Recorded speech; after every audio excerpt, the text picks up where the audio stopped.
watching skulls. Black and white, you see it on my flags and poles. I'm a Raider, baby, you ain't gotta ask to know. I'm a Raider, baby, you ain't gotta ask to know. I'm a Raider, baby, you ain't gotta ask to know. I'm a Raider, baby, you ain't gotta ask. Oh, we back? Okay. That's my shit. I mean, hey, that song go hard every fucking time. Shout out to Mr. Every Bond. time. That Yes, song go shout hard, out, bro. Damien. How's shit go everybody hard. doing this evening? Salute, salute, salute. Big shout out. First off, I want to give a big shout out to Laker Nation. Hey, so what we're gonna do is I'm gonna clear off a spot on the couch. You guys can come sit right next to me over here. We can watch. Can I sit there? What you watching? You watching Creed? Is that Creed you watching? I'm gonna come tell you, man. I'm gonna go sit my ass down there. I'm gonna go sit down. So dead. Man, what you think about Bron? We're gonna get right on into it, man. What you think about that motherfucking Bron, man? He tired? He retiring? What's up with him? He's not retiring. There's no way he's fucking retiring, bro. What he's doing, so he's had this strategy where he has like what was it, like a 5-year contract, and he has a player option every year. What the player option every year does is every year he could be like, he could threaten to opt out, be like, you know what, I'm gonna opt out of my contract unless you guys go get me these guys. You know what I mean? So he could tell he them, did it with hey, AD. check this out. Luka's gonna be available, and Dame Lillard is gonna be available. Now you go give me those two guys, I'll opt into my contract. Now I'm not sure exactly those are the guys that he wants, but that's the gist of why he did his contract like that. So as soon as he feels like the team ain't gonna be shit, and he's gonna be like, you know, he was in Cleveland his first couple of years where it was just him. As soon as he feels like it's gonna be like that, then he can be like, you know what, I'm good, I'm out. And he got some free meal credits at Taco Bell now. You see his Taco Bell commercial? No. Bruh, this motherfucker then took over Taco Tuesday officially now, bro. Oh, he's shit. Mr. Taco Tuesday. Yeah, he got to deal with Taco Bell now to actually bring back and market Taco Tuesday. Yeah, that shit is dope. He's walking around, had it censored. Like, you couldn't say Taco Tuesday. They put a taco on his mouth every time he would be saying it. So now that he's like, now I'm unfiltered. And he's like, Taco Tuesday. He bringing that shit back. Okay. Yeah. Hey, he marketable, man, for damn sure, man. He making sure Definitely. that retirement check coming in. Taco Bell must be paying them motherfuckers some shit though, because Devontae look happy as shit with Taco Bell. They're like, yo, Devontae, hey man, we're gonna make a commercial where we building a Taco Bell in your house. And you just walk up in that motherfucker and just order whenever you want. Man, like anybody else, they'd be like, man, that shit dumb as fuck. I ain't trying to do that. That check, he looked at that check and was like, yeah, all right, we'll have to talk. We'll do the talk about that. Yeah, we got. You said how much is it? Is it gonna be deposited today? Yeah, man. Hey, man. Right. Hey, let's go ahead and run that commercial, man. Go ahead and run that commercial, dude. And then his manager pop up like, and 10% for his manager. No. Rich Paul, you know what I'm saying? You know, Rich gonna get his check all day. That motherfucker balling. Man, no, but yeah, he did not look the same until that last game. No, not Rich. LeBron was balling that last game, though, bro. That was it. The first half of the game, he came out with 30-something points first. I was like, he gonna burn out. He giving it everything he got. He's giving it to LA hurrah, knowing that this is it. He just coming out swinging, knowing he about to lose the damn card. You know what I'm saying? What if he was able to go to the New York Knicks, bro? They're a young up and coming team that could afford him. I mean, he said it. You look at what he said from just the press conference, and dude was like, man, I ain't trying to be up in here talking to y'all for these conference finals. I'm trying to get championships. I'm trying to hang them banners up. So, I mean, hey, if he hanging up them banners, I don't know. I don't see him leaving LA until his son. Well, no, correction. I could see him leaving. I could see LeBron doing whatever the fuck he want to do. That's LeBron, bro. Like, he can go and do whatever he wants.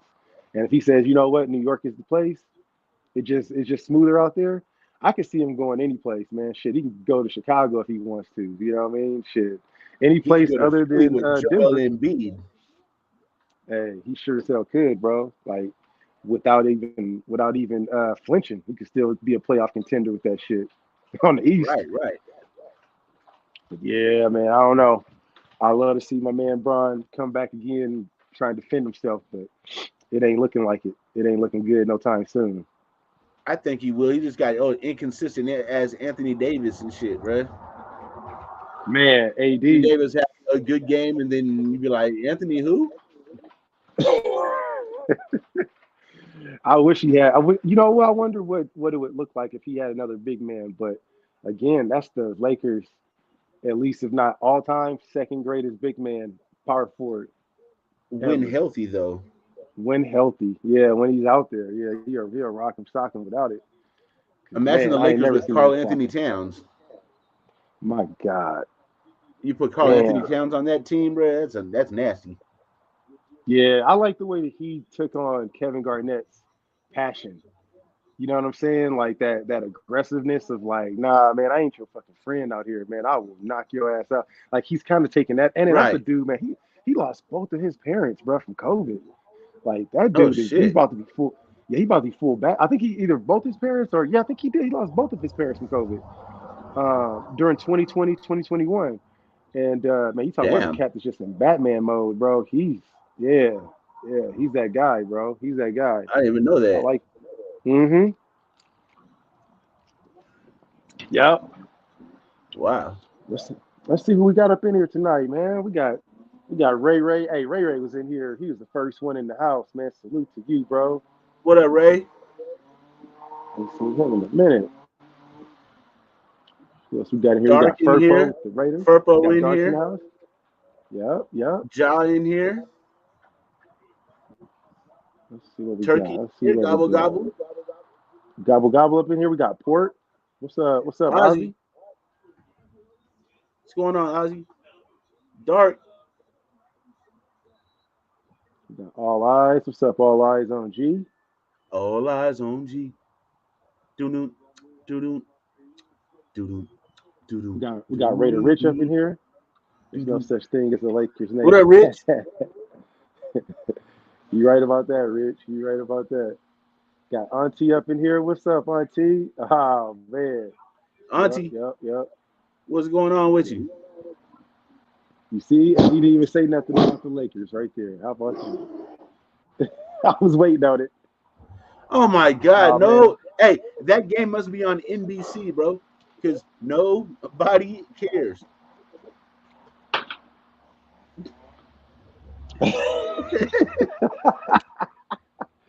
Oh man, I'm sipping on some C4, Rich. You know what I'm saying? Just some ice cold C4. They ain't sponsoring us, so I ain't gonna show them again. Fuck them niggas. You know what I'm saying? But hey, they want to fuck with us. Hey, E&K like your shit. It just tastes better. It's just smoother. Hey, We open the sponsorships. You know what I'm saying? I'll take that check. Big Worm in the house. Worm, what's happening? We got Cool Kev, KD85. Got Cool Kev. What's KD85, up, Kev? Raider Yeah. Fountain. Let me see. What's up? Yeah, there we go. Fontaine. What's up, baby? How you doing, man? Good to see you. Yeah, man. So You already know what I hold want to on. talk about. Oh yeah, go for it, bro. Let's get into it. We're gonna get it. So, bruh, so I was hearing a whole bunch of crazy shit last week that I wanted to address. Everybody's like, so what do you think about Tom Brady purchasing part of the Raiders, right? Yeah. I heard the silliest shit. Well, he won Super Bowl, so he knows how to win. He's going to bring winning to our organization. How, Sway? How? What Hey, moves did Tom Brady ever make in the front office that make you think he's going to be like a good owner? I'm not saying that he's not, but what do you see that makes you think he is? Well, because he you was a good know, quarterback? it's the fact that it's new, and I think what it is that it could have been worse. You know what I'm saying? Like if people looking at it like that from that perspective, it's like, well, I don't know what other player we could have had, or we could have had not a former player that could have bought it. We could have got just some exec, you know what I'm saying, that has like Just hold no. some of the magic. Yes, I mean at least if, I can't beat our Raider fans too bad because what I see is that we can at least have some type of succession when it comes to not for Mark Davis, but for if the ball has to be blamed on something. You know what I'm saying? We have that type of opportunity there with him. Now, when people say that he ain't gonna be shit, you know what I'm saying? Like his ownership ain't gonna be significant. Come on, man. Like you think that this dude gonna be in here? He was the loudest player in the NFL when it came to getting his point across. You think that motherfucker ain't gonna be in there up in somebody's ear talking about, hey man, and y'all niggas need to run this off. Oh, let me ask you this. And They're gonna this be is the like, reason why Mr. we have a show. 1% owner, you sit there and shut the fuck up. You barely have a vote at the table, Mr. 1%.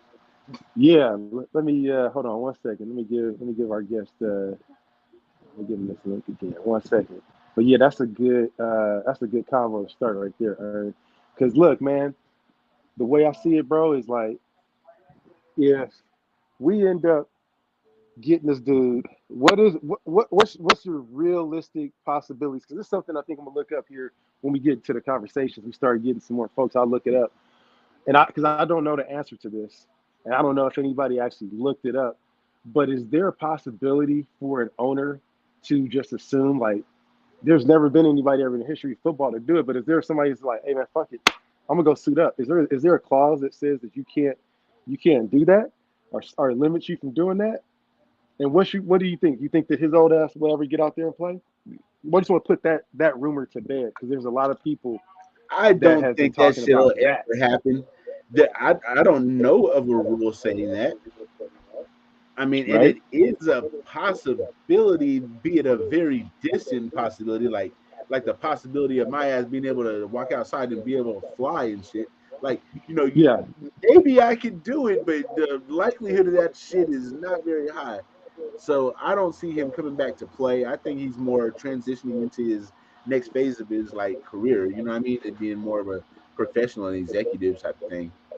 And I think honestly, this for him is just like a quick investment to get his feet wet and learn how the business side of this shit go. Yeah, I think eventually he's gonna end up selling his 1% of the Raiders and buying a big chunk with an investment group, of a bigger like a maybe an expansion team.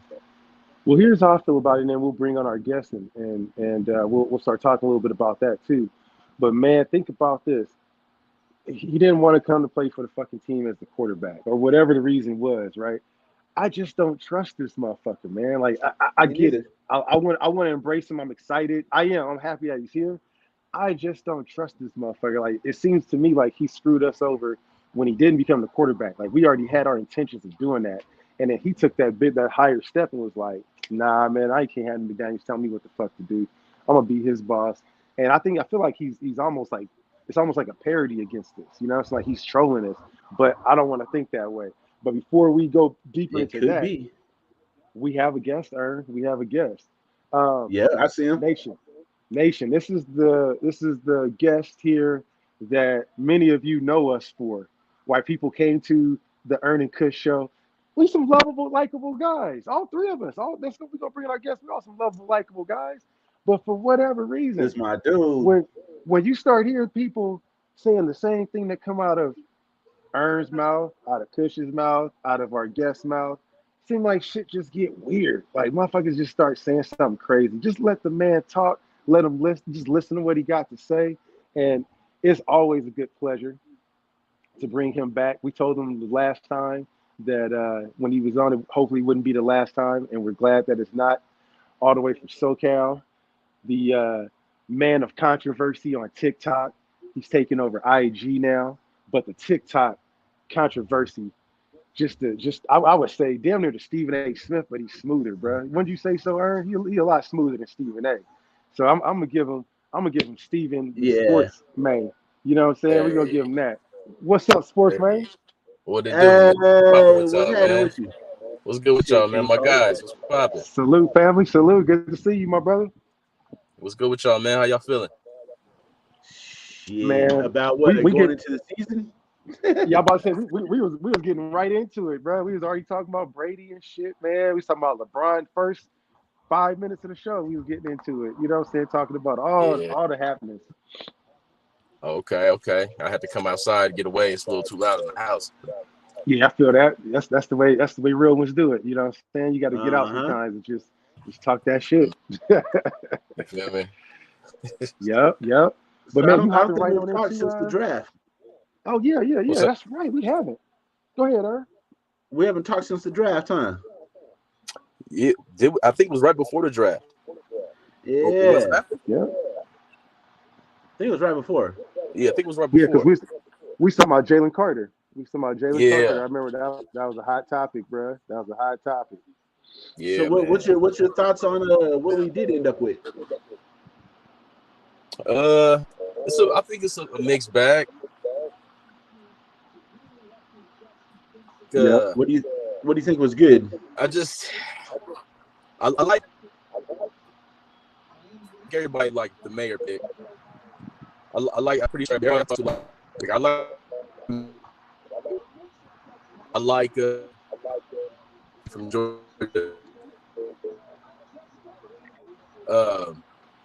I didn't like the third Your round internet's a pick. little choppy, Brody.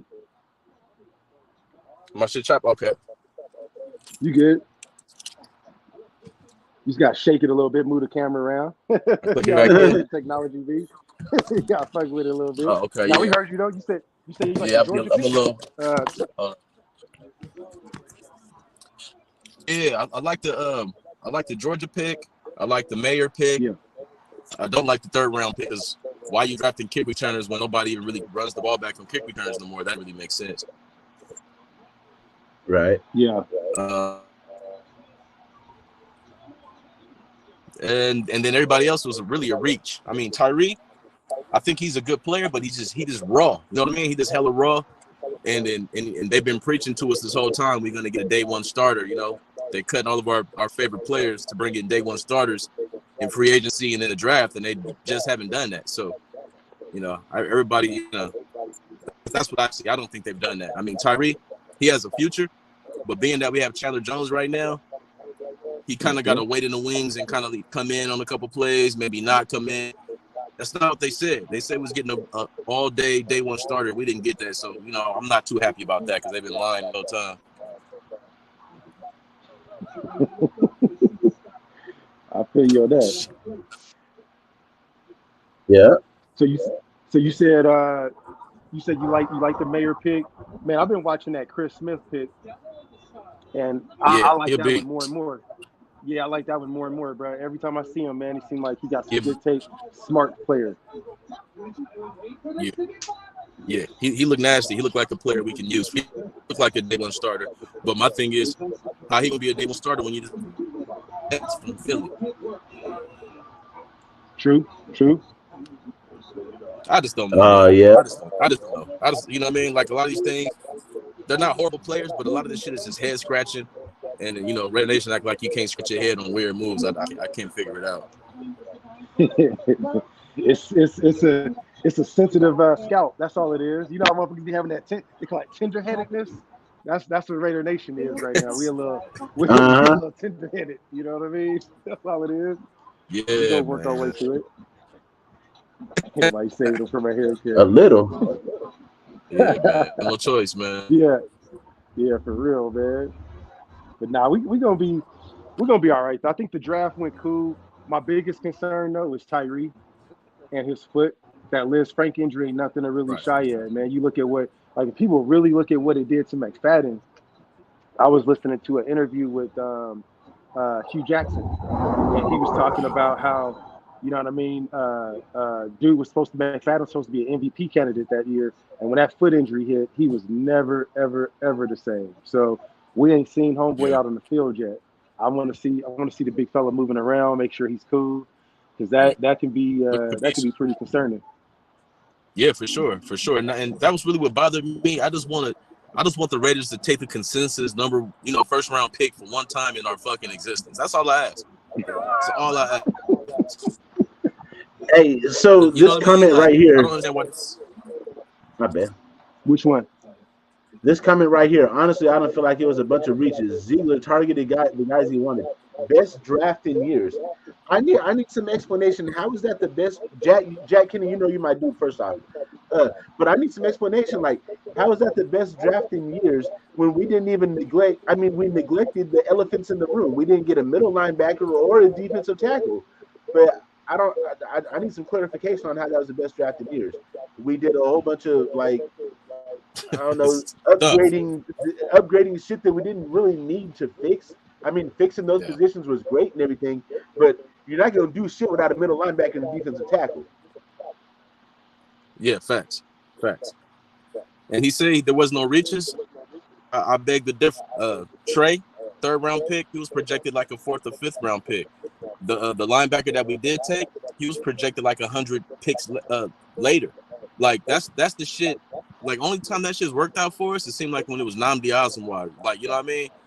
We did the same shit with Janikowski. Like, we gotta learn from this shit. This is a new regime, but they doing the same shit. And then I can't ignore the shit he did in Denver. Like Raider Nation, they don't understand how optimistic I was last season. See, I wasn't on social media last season. That's why I jumped on, because I put together what we had last season after what happened, and I was like, okay, we can't keep Rich Bisaccia, even though the players love him. I understand it's the optics. It's because you're going to, you're in the big city, you need a name, right?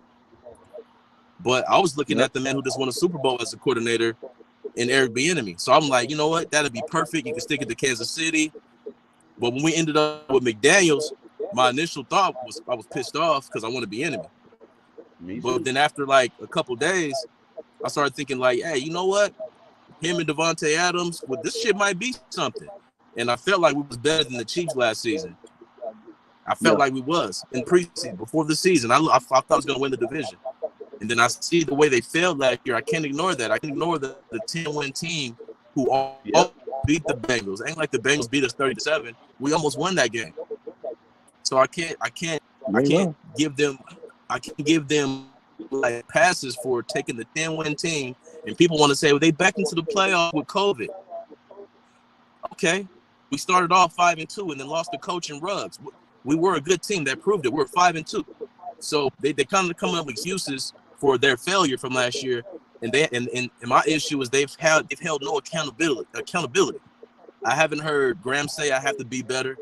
I mean, after games, they all just look at the quarterback who had a 17 and 20-point lead and the game was lost. Like, I can't forget these things, but that's why I come at it the way I come at it this season, because this is all about prove it and show me, because so far you've shown you're the same guy in Denver. And I don't think I'm wrong for thinking that. You know what I mean? Hey, you ain't off. You ain't off at all, man. That's why we have these platforms, bro, because I'm gonna bring up something that is I've been doing articles, been writing some articles, and the one thing that I finished the report, and I'm conflicted. I'll be honest with you. I'm conflicted from a couple things about it, because I'm like, I don't want to shed no shade on bruh just because he's bruh, and it's Patrick Graham. You know what I'm saying? I'm looking at the stats at Patrick Graham, bro. Do you know that he has not had a winning season as a defensive coordinator yet, ever? He's never had a winning season as a defensive coordinator himself. Now, as a linebacker coach, as an assistant to the linebackers coach in New England, he's had winning seasons. He's won those rings. But when he left for New England or for Miami to go do his own thing, to be the defensive coordinator with Brian Flores, 5-win season. Then they picked up the next year, or they 6-win season. Then they went back 4 wins. Then he went to New York, 5 wins. Then he regressed and had another shitty season. Then he came to us, won 6 fucking games. So I'm not trying to bash him. I'm just looking at the stats, just like how we was looking at Paul Gunther. Like, we looked at Paul Gunther with just, you know what I'm saying, unwavering support. We would salute that motherfucker. Oh, man, you got that hat. That hat's dirty, bro. You doing your work. You yelling at cats. It's just the players. You ain't getting the right players. How many times do we make that excuse for Paul Gunther? But I see Patrick Graham.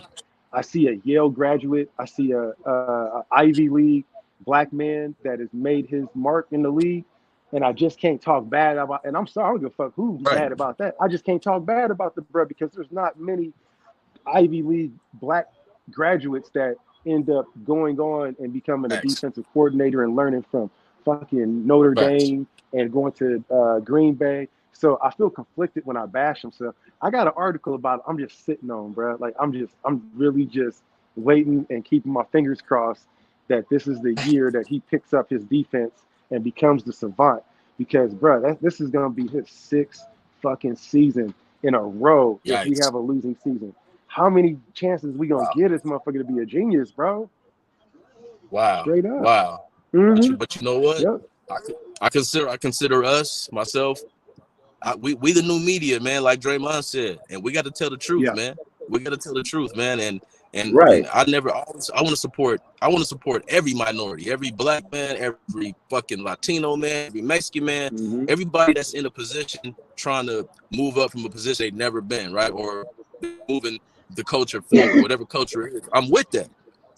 But if you're fucking playing fucking prevent defense, you're playing fucking prevent defense, and your team has a 4-point lead, and you're playing prevent defense, and then you're gonna play a press defense with no help over the top with a rookie against Bayfield who was there for 2 days, like stuff like that. I can't fucking, you know what I mean? Like I was hyped about Graham too. Like Raider Nation don't understand. I was hyped about these people, and they showed me who they are. And when you show me who you are, I gotta call it how it is. You know what I mean? Like I gotta call it for how it is. Like them double-digit losses. The double-digit losses that we had, that shit was on. That was bad, bro. How many times, y'all? Was it 3rd and 13, 3rd and 15, 3rd and 12, and they got a first down? Like that. I don't blame the players for that. Like he was trying to, him and McDaniels, they scapegoated the players last year, and they made horrible decisions on both sides of the ball. Horrible. Ultimately, McDaniels is a head coach. That shit all comes down to him, bro. See, now that's where it's tricky now. See, because you already know how these coaches nowadays, not like the Parcells, like the old coaches, they would be the offensive, the defense, they'd be everything, right? The team would be their identity. But in this new NFL, it's like, okay, offensive coordinator, you do your job. Defensive coordinator, you do your job. So when I look at the first maybe like 9 games, I was pissed, but we was scoring 26, 27 points a game. So technically, he was doing his job as the offensive coordinator. And then on the backside, Graham was not doing shit. I mean, talk about that part, yeah. Real shit, McDaniels could have got Coach of the Year last year for first half coaching, because his first half shit was off the hook. His second half was no adjustment. Sportsman just, hey, bruh, we can't let that go unacknowledged, bro, because people be on your Hold on, Kush. You got to let him finish, bro, because he's not lying. In the first half of the game, he had stellar.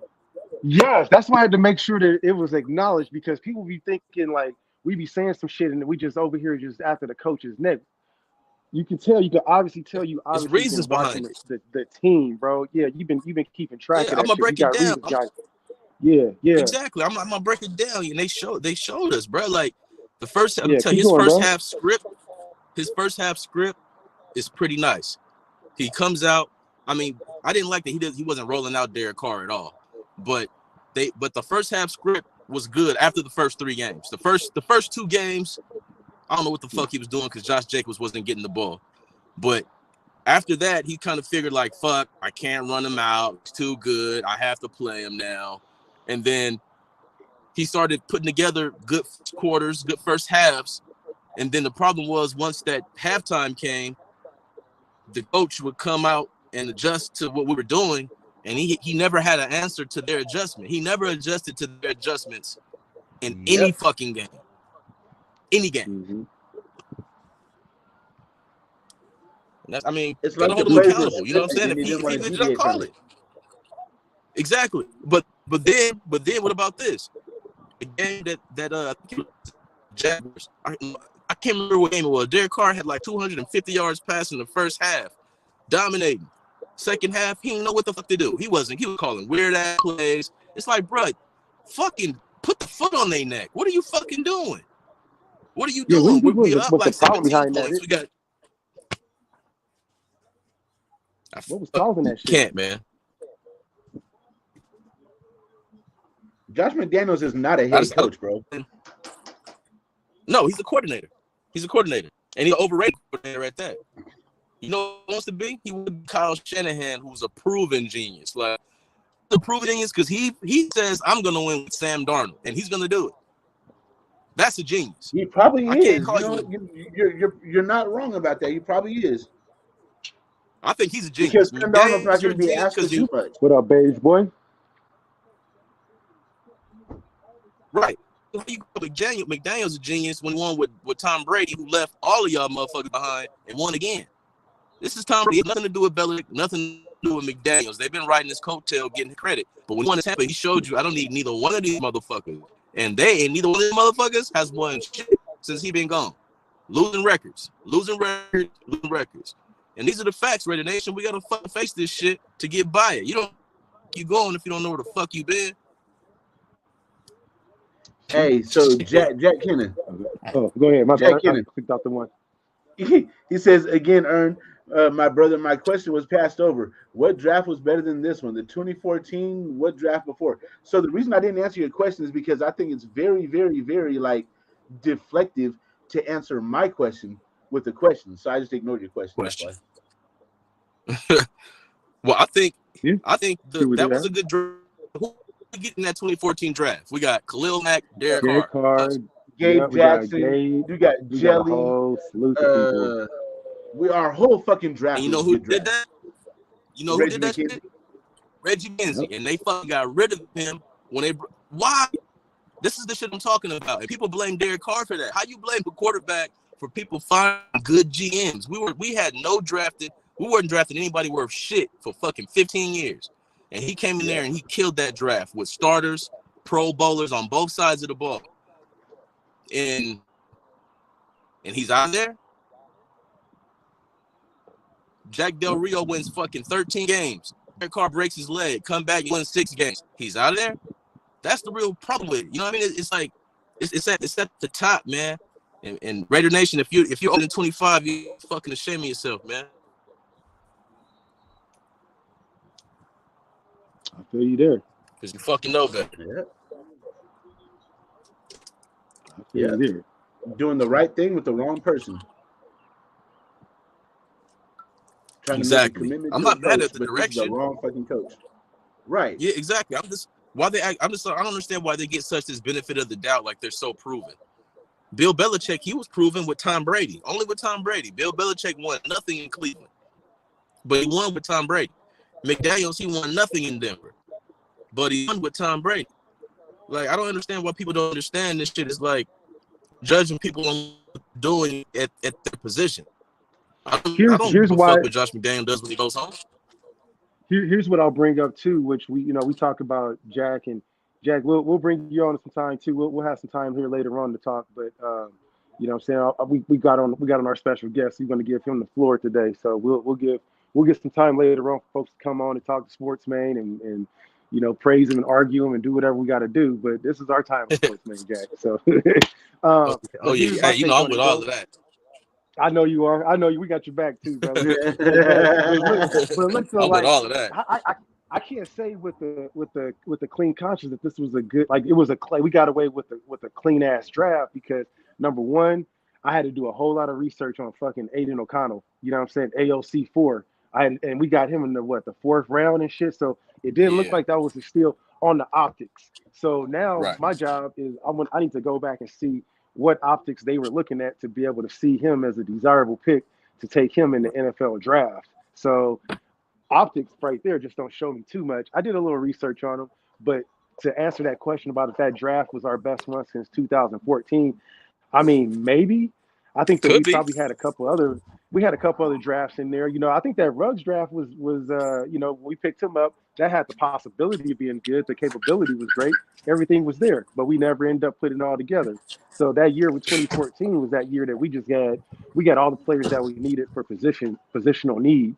And we haven't had to be able to take that much of a positional need from quarterback, linebacker, offensive tackle, D tackle. We took all of the sexy positions that were starters. Those all end up being starters. This is the first time I think we're going to see positional people that are going to come in. And we probably got, you know, a handful of guys that's going to make they're going to make the roster for sure, but they may end up competing for starting time this year too. But again, I can't say that this is our best draft we knocked out if I don't even know who the hell, you know, tape on Aiden O'Connell was, and then that Trey Tucker pick. That was a little wild, you know. Yeah, I'm with you on that. I mean, just because they start on this team, that doesn't mean that they're like super quality players, bro. We have a lot of players, a lot of positions on our team where it's not going to take much to start. You know what I'm saying? Mm-hmm. Yeah, that's facts. That's facts, man. And I'm with you on that. I did, like, I checked out O'Connell, right? First thing I want to do when it comes to college football, I want to know who'd you play and what did you do when you played, right? Mm-hmm. And then I look at players like Josh Allen. These guys are like anomalies, right? In this day and age, these guys are like anomalies because like your good quarterbacks, they don't really come from these like Delaware, right? They don't come from like South Dakota. You know what I mean? It's like good places, right? And I'm looking at Purdue and I'm like, okay, I like his grind at Purdue. You got to respect that. He came from the bottom to the top. I'm always going to respect that. But I'm going to look at what he did. I'm looking at these games, bro. He threw so many fucking picks, man. He was like throwing a pick game. He did. And this wasn't in the SEC. He's a gunslinger. Yeah, but it wasn't in the SEC. You feel me? Like, who are you playing? Who are you playing and you're doing and you're looking like this? Like, that's a concern. But it's a lot of players that fucking or whatever in college and they get to the league and they're way better. Fucking Justin Herbert. I liked him in college, but I didn't love him. When he got to the NFL, he's a whole different motherfucker. You know what I mean? Like, so sometimes that's what I'm hoping for. That's what I'm hoping with O'Connell. You know what I mean? Because he got balls. He came out with number 4. He got balls. He got balls. I give him that. That boy came out and said, "Hey, I like that 4, man. Let me go ahead and just throw that shit on one time." I was like, "Oh no, he did it! Oh shit!" With the straight. That's not a wise move for him, bro. That's gonna polarize him with the Raider Nation. I think that he wants that. I think that he wants that though. I think that he's the type of player. Because if you look back, like when I found out, this is a dude that's fucking neurotic. Like he's sane in the head, but like he got that extra little something in him, like that psychopath. You know what I'm saying? His brother died on a Big Ten championship, and he was out. That's the one game. If you go back and look at what he did, the one game that he balled the fuck out, and he was dialed in on all of his mechanics. He didn't get sacked. He didn't throw any. I think he threw an interception that game, but he threw like 2 touchdowns, 290 passing yards, and won a Big Ten championship. Something they ain't won in like 19 years, something like that. And he didn't tell anybody that his fucking brother died the morning before, and they don't know what happened. If he, suicide or whatever, he didn't tell anybody. So he's in there crying. You know what I'm saying? He over there, he cried, talking to the press. And they're like, damn, man, he's happy. He won a Big Ten championship. And finally his coach was like, nah, motherfucker, like his fucking brother just died. Like his brother is like a couple years younger than him. And he didn't tell anybody. He told the coach, and I think he told his coordinator or the other team's coach, but nobody else knew. And he was just out there just gunning motherfuckers down. Didn't say shit. It was like his Brett Favre moment. So when I look at those moments and like certain players, like they have like a defining moment to where that shit just kind of go off. That could be something, but I don't know if that's going to include star power. I mean, you never fucking know quarterbacks. They can come out of damn, working at the grocery store and then just be a Super Bowl winning MVP and that's shit. True. So my question is this though: what year did they win this Big Ten championship? That was the year before he graduated, because they had a shit team. No, was that this last year? I think that was the last season. I believe this past season? It wasn't then. It was the year before. I believe so. I'll check and make sure though. No, because they were asked this year though. Oh, okay. Then they couldn't have been them this year. So see, now that's what I wanted to ask you. Like, a lot of players, when they get that defining moment, this is who they are from here on out. And I want to know if this is who he is now, or was that just a moment? You know what I mean? Right. That part. Yeah. Yep. Yeah, that's the thing, is you got to see the rest of his tape. And I mean, it ain't all there. I see what they talking about with the gunslinger. He gonna throw and he ain't scared to make the interception. Like throwing an interception at him, it seems like he got priorities in his life. His priorities is football. I'm just speaking for him right now, but his priorities look like it was football. He has a wife and Jesus. He don't give a fuck if he throws an interception. If motherfuckers coming at him saying he's trash, he's garbage. You know what I'm saying? And that's I think is going to be the defining factor with him.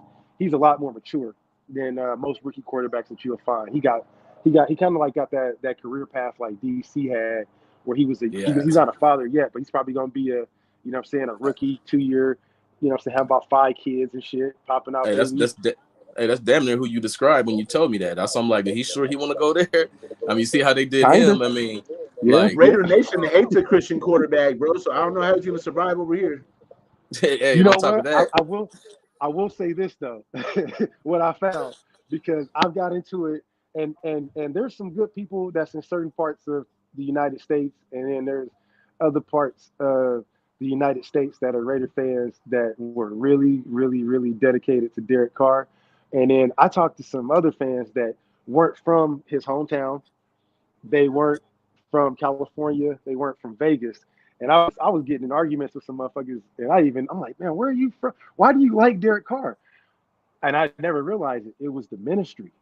Like he was talking about he had people from like down south. Yeah, bro, that was Raider fans for that. Yeah. That I thought that they were Raider fans. They were Derek Carr fans from And he was Pastor real. Carr. He was real no matter what. Derek Carr is a real motherfucker. No matter how people feel about him and shit, like I think they're gonna appreciate him a lot more this season after watching what Jimmy does. I'm hoping that I'm wrong, but like people just like how Devontae came out and he was like, I'm him. I didn't need a quarterback. I think you kind of needed Derek Carr, bro. He threw you some beautiful passes. We can put the highlights on.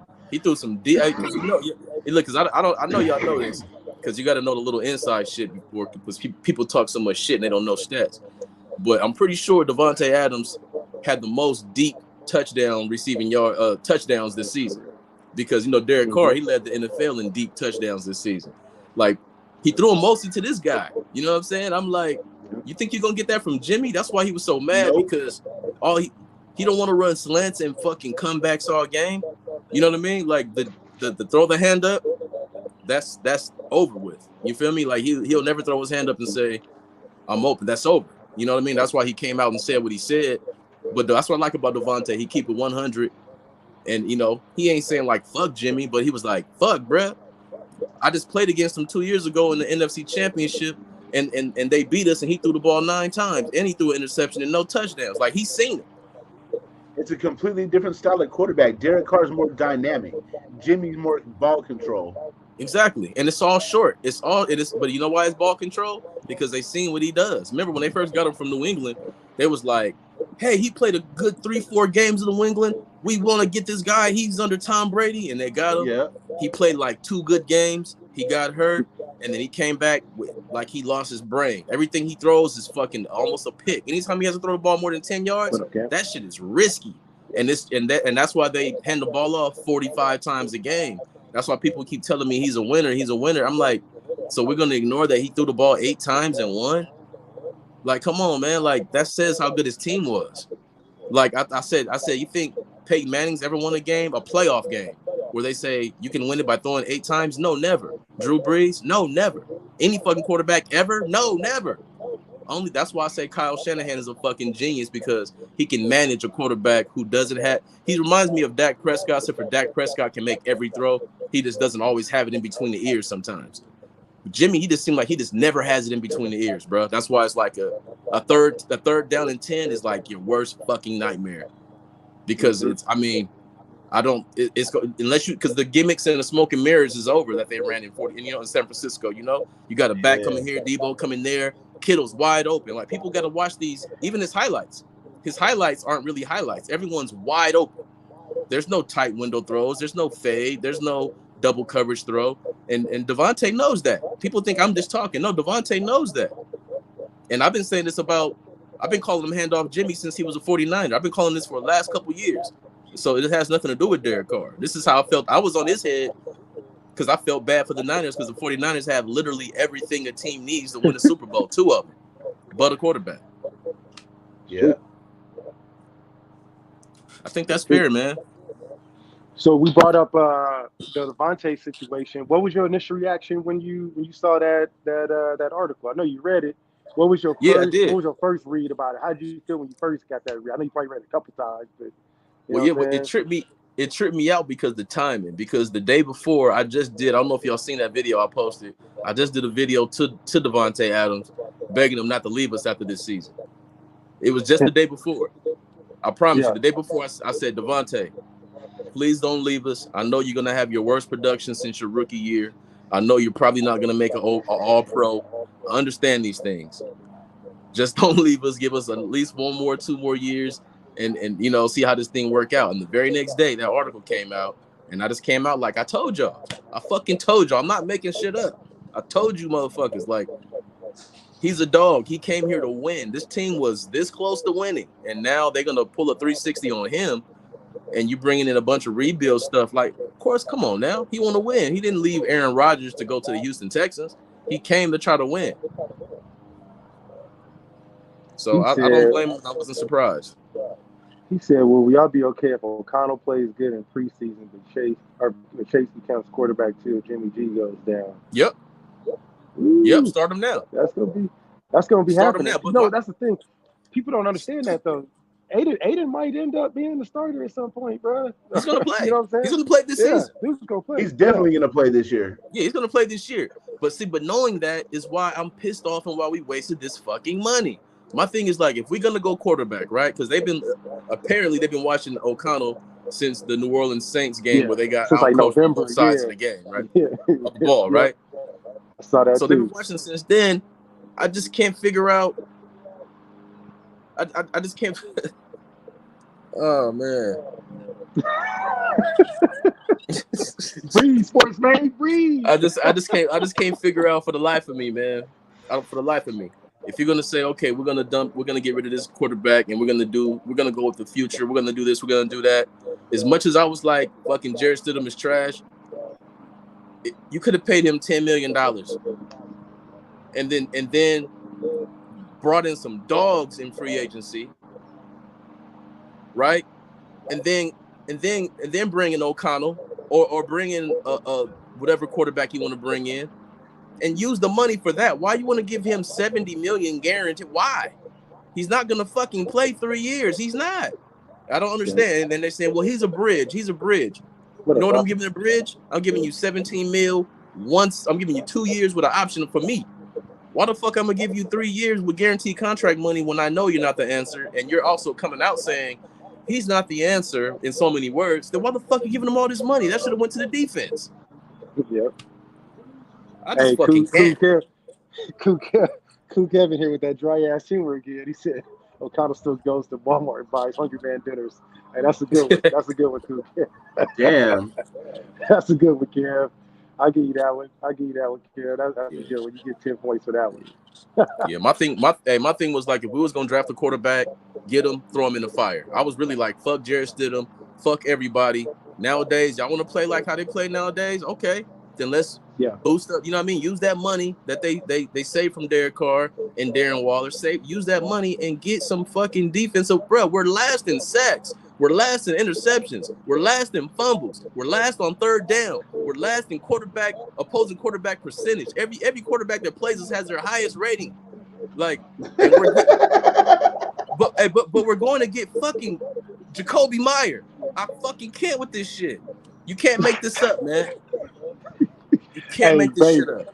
Ray, you right, bro. Hey, sportsman, that hat is on point, bro. That shit is good looking out, my G. Yeah. Yeah, that shit clean. Good look.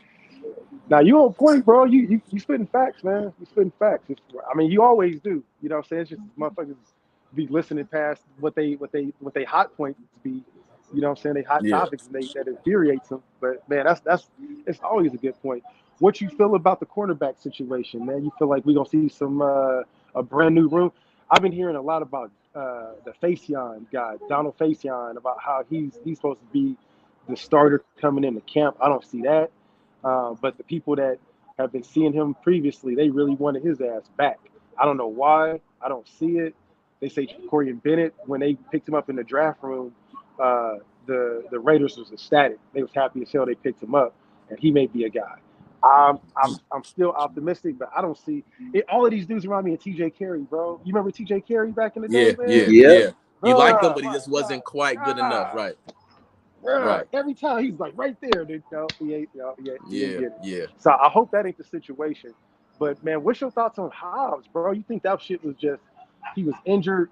They say that they say that he had a broken hand. He couldn't be able to use his hand for press. Do you think that was just him getting exposed on the outside, and he's just a true nickel slot guy, or you think he's going to come back and play that outside this year? Well, what I've seen from Hobbs, I think Hobbs is a fucking dog. I was checking him out. I think he a dog, man. I like what Hobbs is made out of, and to me, I like Faison. but he's not an upgrade over Rocky Sin. Like I really like Right. Rocky Sin on the other side of Nate Hobbs with Bennett, and you bring in maybe you got Epps. You know, I kind of like it like that. But they dropped the ball and let him go to Baltimore. He's gonna fuck. Man, Baltimore's gonna be nasty. I'm gonna tell you that right Yeah, they now. about to be filthy. Yeah. That defense got so much better, man. That's crazy. We let them just walk, man. Like we're just elite on the defensive back end. But I do Yeah. think we got a little bit better though. I do think our defense is gonna. It might be 24th. That's an improvement. Fuck it. You think they're gonna give Patrick Graham another year?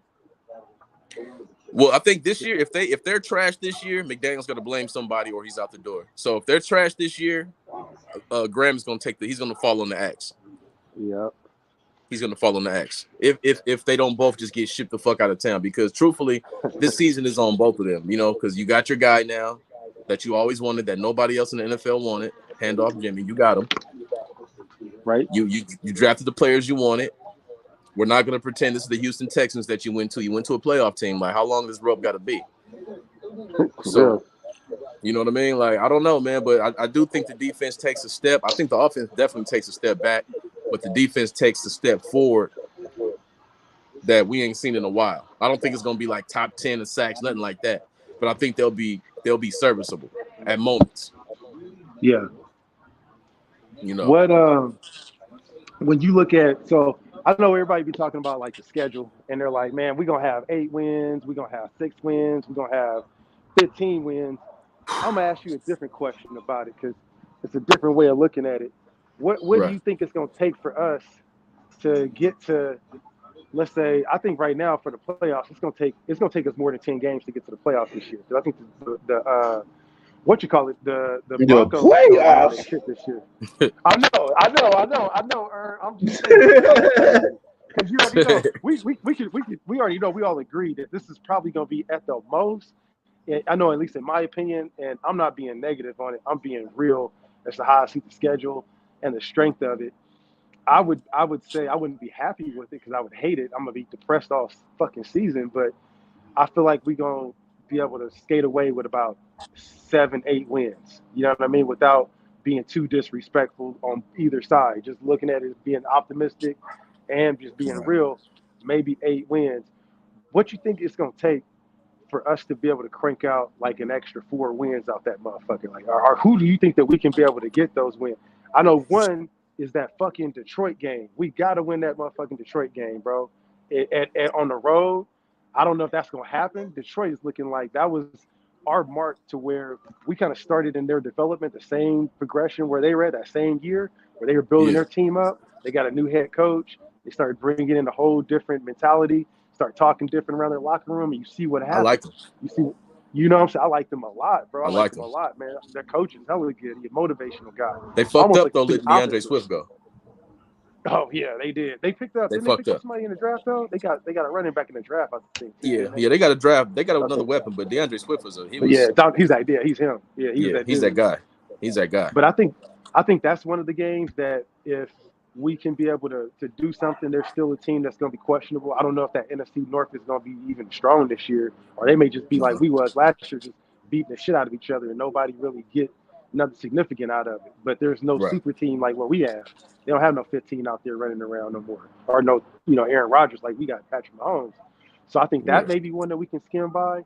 That all of our games basically, if you guys ain't noticed, we're basically playing against the NFC North and all of the New York teams. We're playing against the Bills, the Giants, and the Jets, and 4 of the NFC North teams, or all of the NFC North teams this year.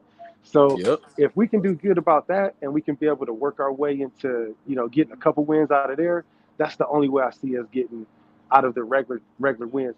Now, the one, I'll tell you, Sportsman, that, bro, I'll be listening to all of the, and there's not many of them, but the content creators from the Broncos. Them motherfuckers are talking hella shit, bro. Hella shit right now. And the fucked up part is I can't blame them. I can't even blame them. They're probably gonna mess around and beat us week 1, bro. I'm gonna tell you like this, man. This bothers me. This bothers me because I can't really get past the fact that this is gonna probably happen.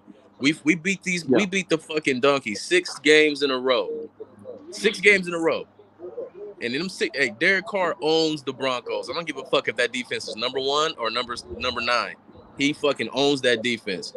Bruh, last year, Derek Carr, Patrick Mahomes, and then I think the Niners are the only teams that scored 30 on them motherfuckers. We can put up numbers on their ass. Like, we can put up numbers, but that's over. And you got to remember this: that defense is the shit. And I'm telling y'all like this, man, right now. Russell Wilson will be Russell Wilson this year. Denver, I'm telling y'all, man, I got Denver winning the division. Damn. I do. I don't know about winning the division, but I think they get second.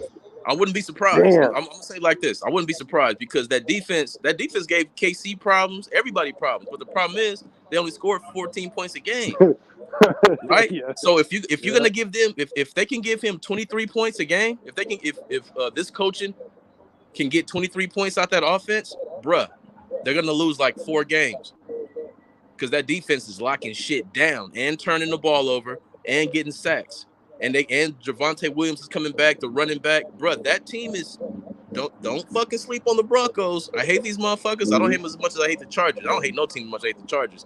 But fuck the Chargers, yeah. These motherfuckers, man, hey, if we get game 1, I will be shocked. I'm gonna put it that way. I expect Denver to come out throwing a party on the NFL. Not just the Raiders. I think they're gonna throw a party with that defense, man, and a real good offensive coach. It's not like they got fucking Ryan Tannehill. They got a fucking good player. Like, I ain't sleeping on Denver. Man, they've been talking about it, and this I wouldn't say it's their Super Bowl, but you know how we have like those defining games where we're getting a new coach and we're like, man, as long as you beat the Chiefs, if you can come in here and you beat the Chiefs, it don't matter if you didn't make the playoffs the first year. You beat the Chiefs, it's good. Right? Hell yeah, you can be able to come back, and that's what they're doing right now. They're looking at us, which I mean, there's not many other teams that look at us like we got to beat the fucking Raiders. That's the one team that when they hired Sean Payton, they were like, you don't come in here and beat the Raiders out of one of these fucking games, we can't guarantee you what's going to happen for your next couple years in your contract, bro. Like you got to go out there. That's going to be like your tolerance game that we going to grade you on and see where you at. And man, if they don't get that dub against us, then they're going to be looking at him like they did Russell Wilson when he came in and they was all excited. And then he came out there and flopped, and they lost the whole stadium. I don't know if you remember that last year. They lost their whole fan base because of Russell Wilson.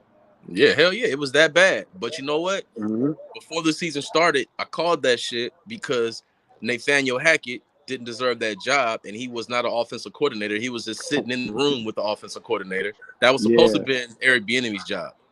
That was supposed to be his job to stick to the Raiders, the Chiefs, and the whole AFC West. But they went with Hackett, who knew nothing, who doesn't call plays, fucking went off his dad's name. I was so fucking pissed about that shit, and they got exactly what they deserved. Exactly what they deserved. You know what's weird, bro, is the I mean, that I guess that's his homie too. Like they're tight. You just don't. I can't see Aaron Rodgers and him, Nathaniel Hackett, being like that. I don't get it. They're like, he's like, that's my motherfucker. I'm like, what part of that? You know what I'm saying? Friendship? Do y'all motherfuckers like y'all go to the strip clubs or something? Like, what do y'all do? Y'all play Yahtzee and shit? I don't get it. You feel me? For real, bro. Like, what the fuck y'all doing together, man? But they really get along good, man. But I think Sean Payton, people are gonna be sleeping on him. I think the Chargers are gonna take. I think they're gonna take a turn for the worse this year. I think they're gonna take a step back.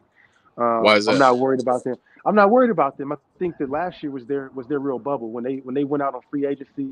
They went and picked up Jackson. I think Herbert having who was overrated and trash.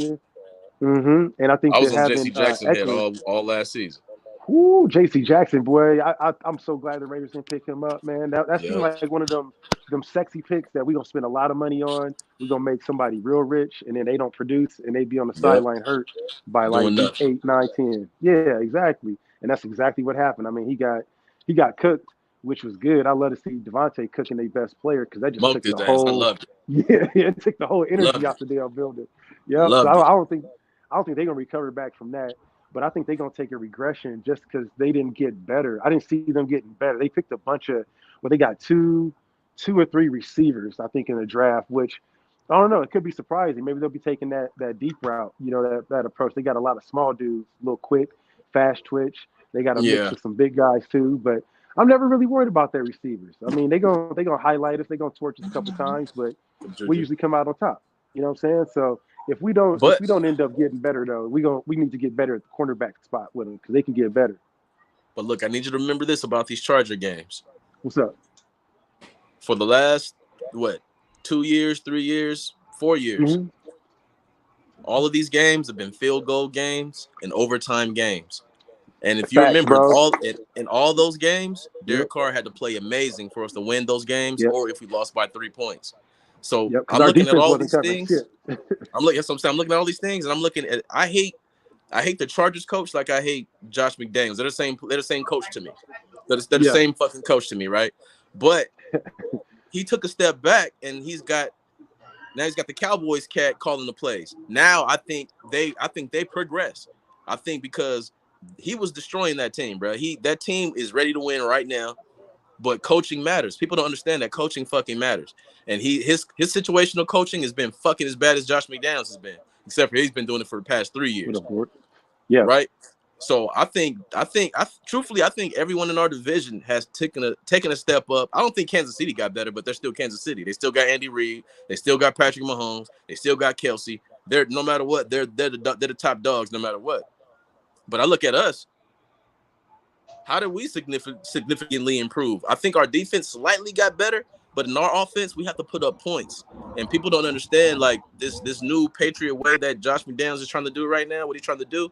They're saying it's the Patriot way, guys. It works. Okay, let's take a step back and look at that Patriot way and how it worked. 05, 07, 2010, all of them years. Who was the quarterbacks in them divisions? Chad Pennington. Right. It was a cakewalk to the playoffs every single year in that division. That's not our division.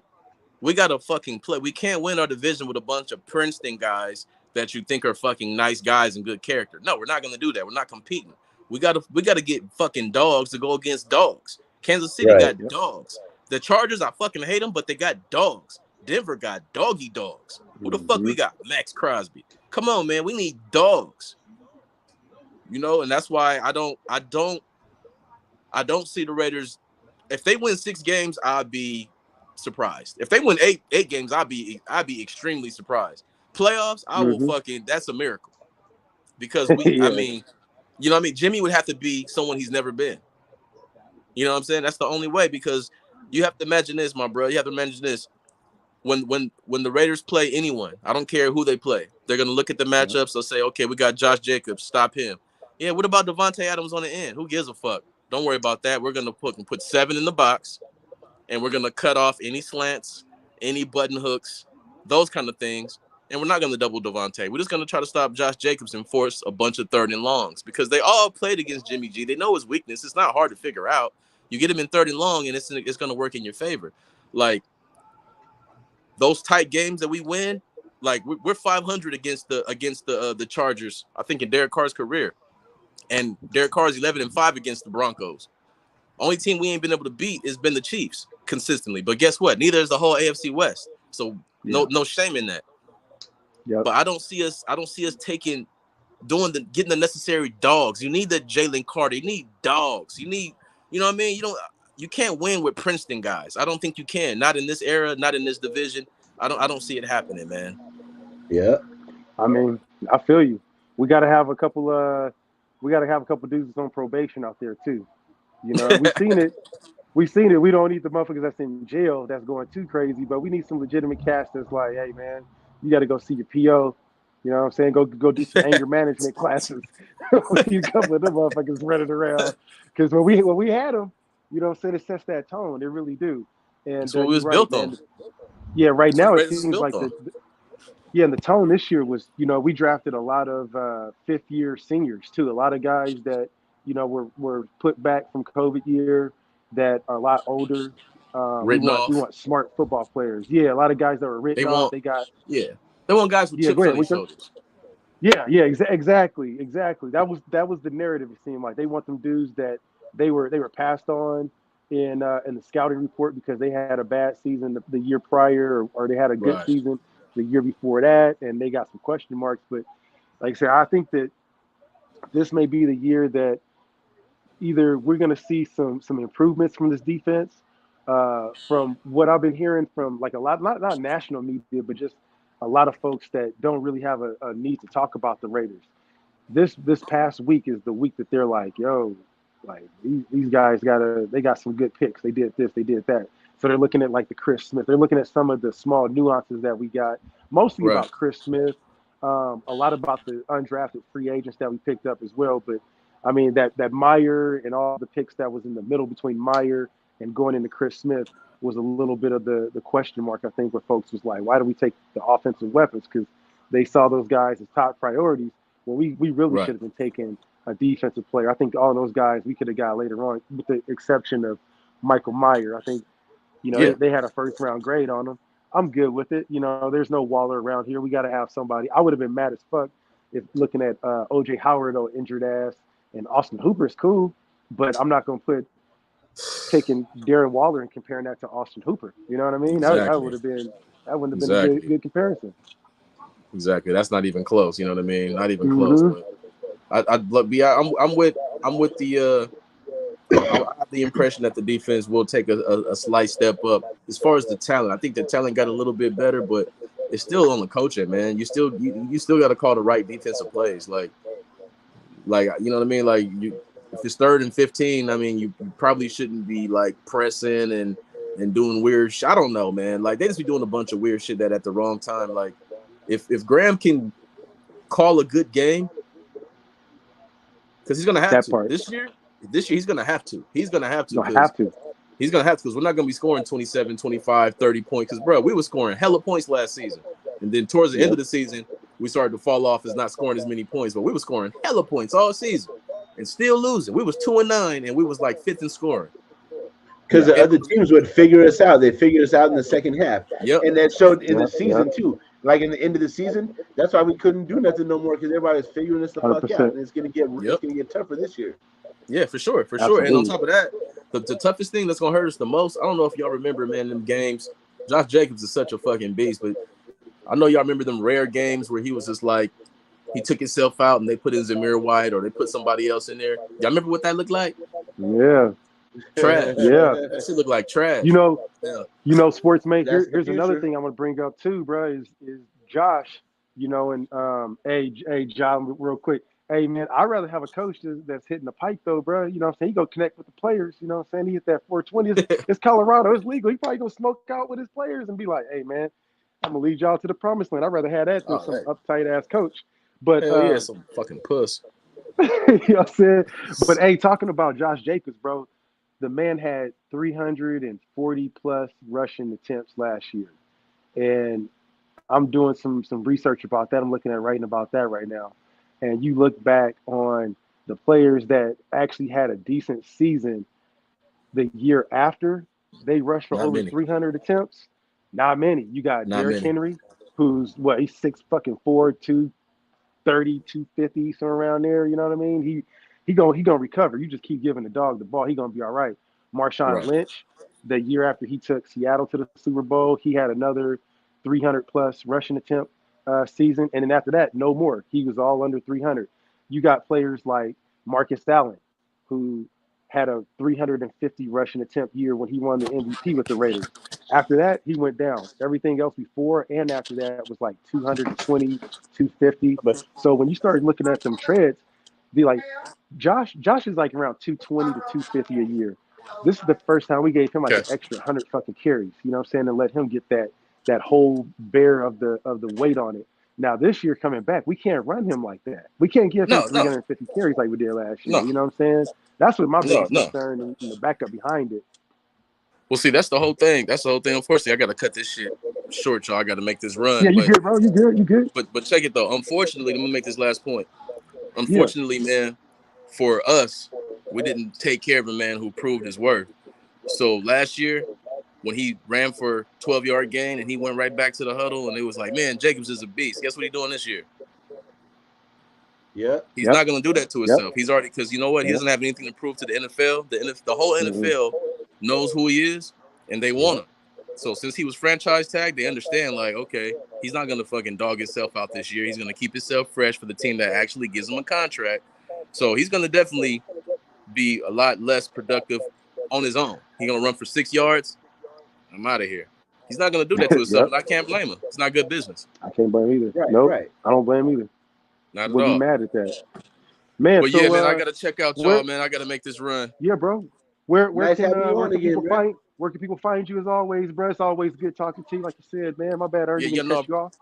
yeah, for sure, man. I appreciate y'all, man. You already know, man. Y'all can check me out, man. Find me on Twitter. Not Twitter. I need Twitter. I'm on You need a Twitter. Instagram. You need a Twitter. Yeah. I need a Twitter, man. Obviously I'm on Instagram, the Sports Main. Facebook. Check me out on Facebook. I'm the Sports Main on there, and TikTok. You know what I mean? If y'all want to get some real takes on some truth, check this out, man. I'm a Raider fan, but I can look through my Raider goggles and I can take them off and look at the game real, just like all y'all grown Raider fans should do. Yep. Yep. And that's the truth. Sportsman, You feel me? salute to you, bro. Hey, man, we know Hey, you gotta hop Salute out to of here, you. but man, it's always good to see you, my brother. You always got to welcome home over here, man, on the E&K Show anytime, Yep. brother. hell yeah. For sure. For Yep. sure. I Yep. appreciate y'all, man. Nice seeing you. Yeah, Yes, family. sir, man. You Yeah, too, man. man. Good to Y'all see you, stay bro. up, man. Raider All right, Nation, big baby. dog. You too, man. Yep, for sure. Be Salute, safe, baby. man. Yes, sir, for one. And that's the Sportsman, y'all. Our good friend, player partner of the show.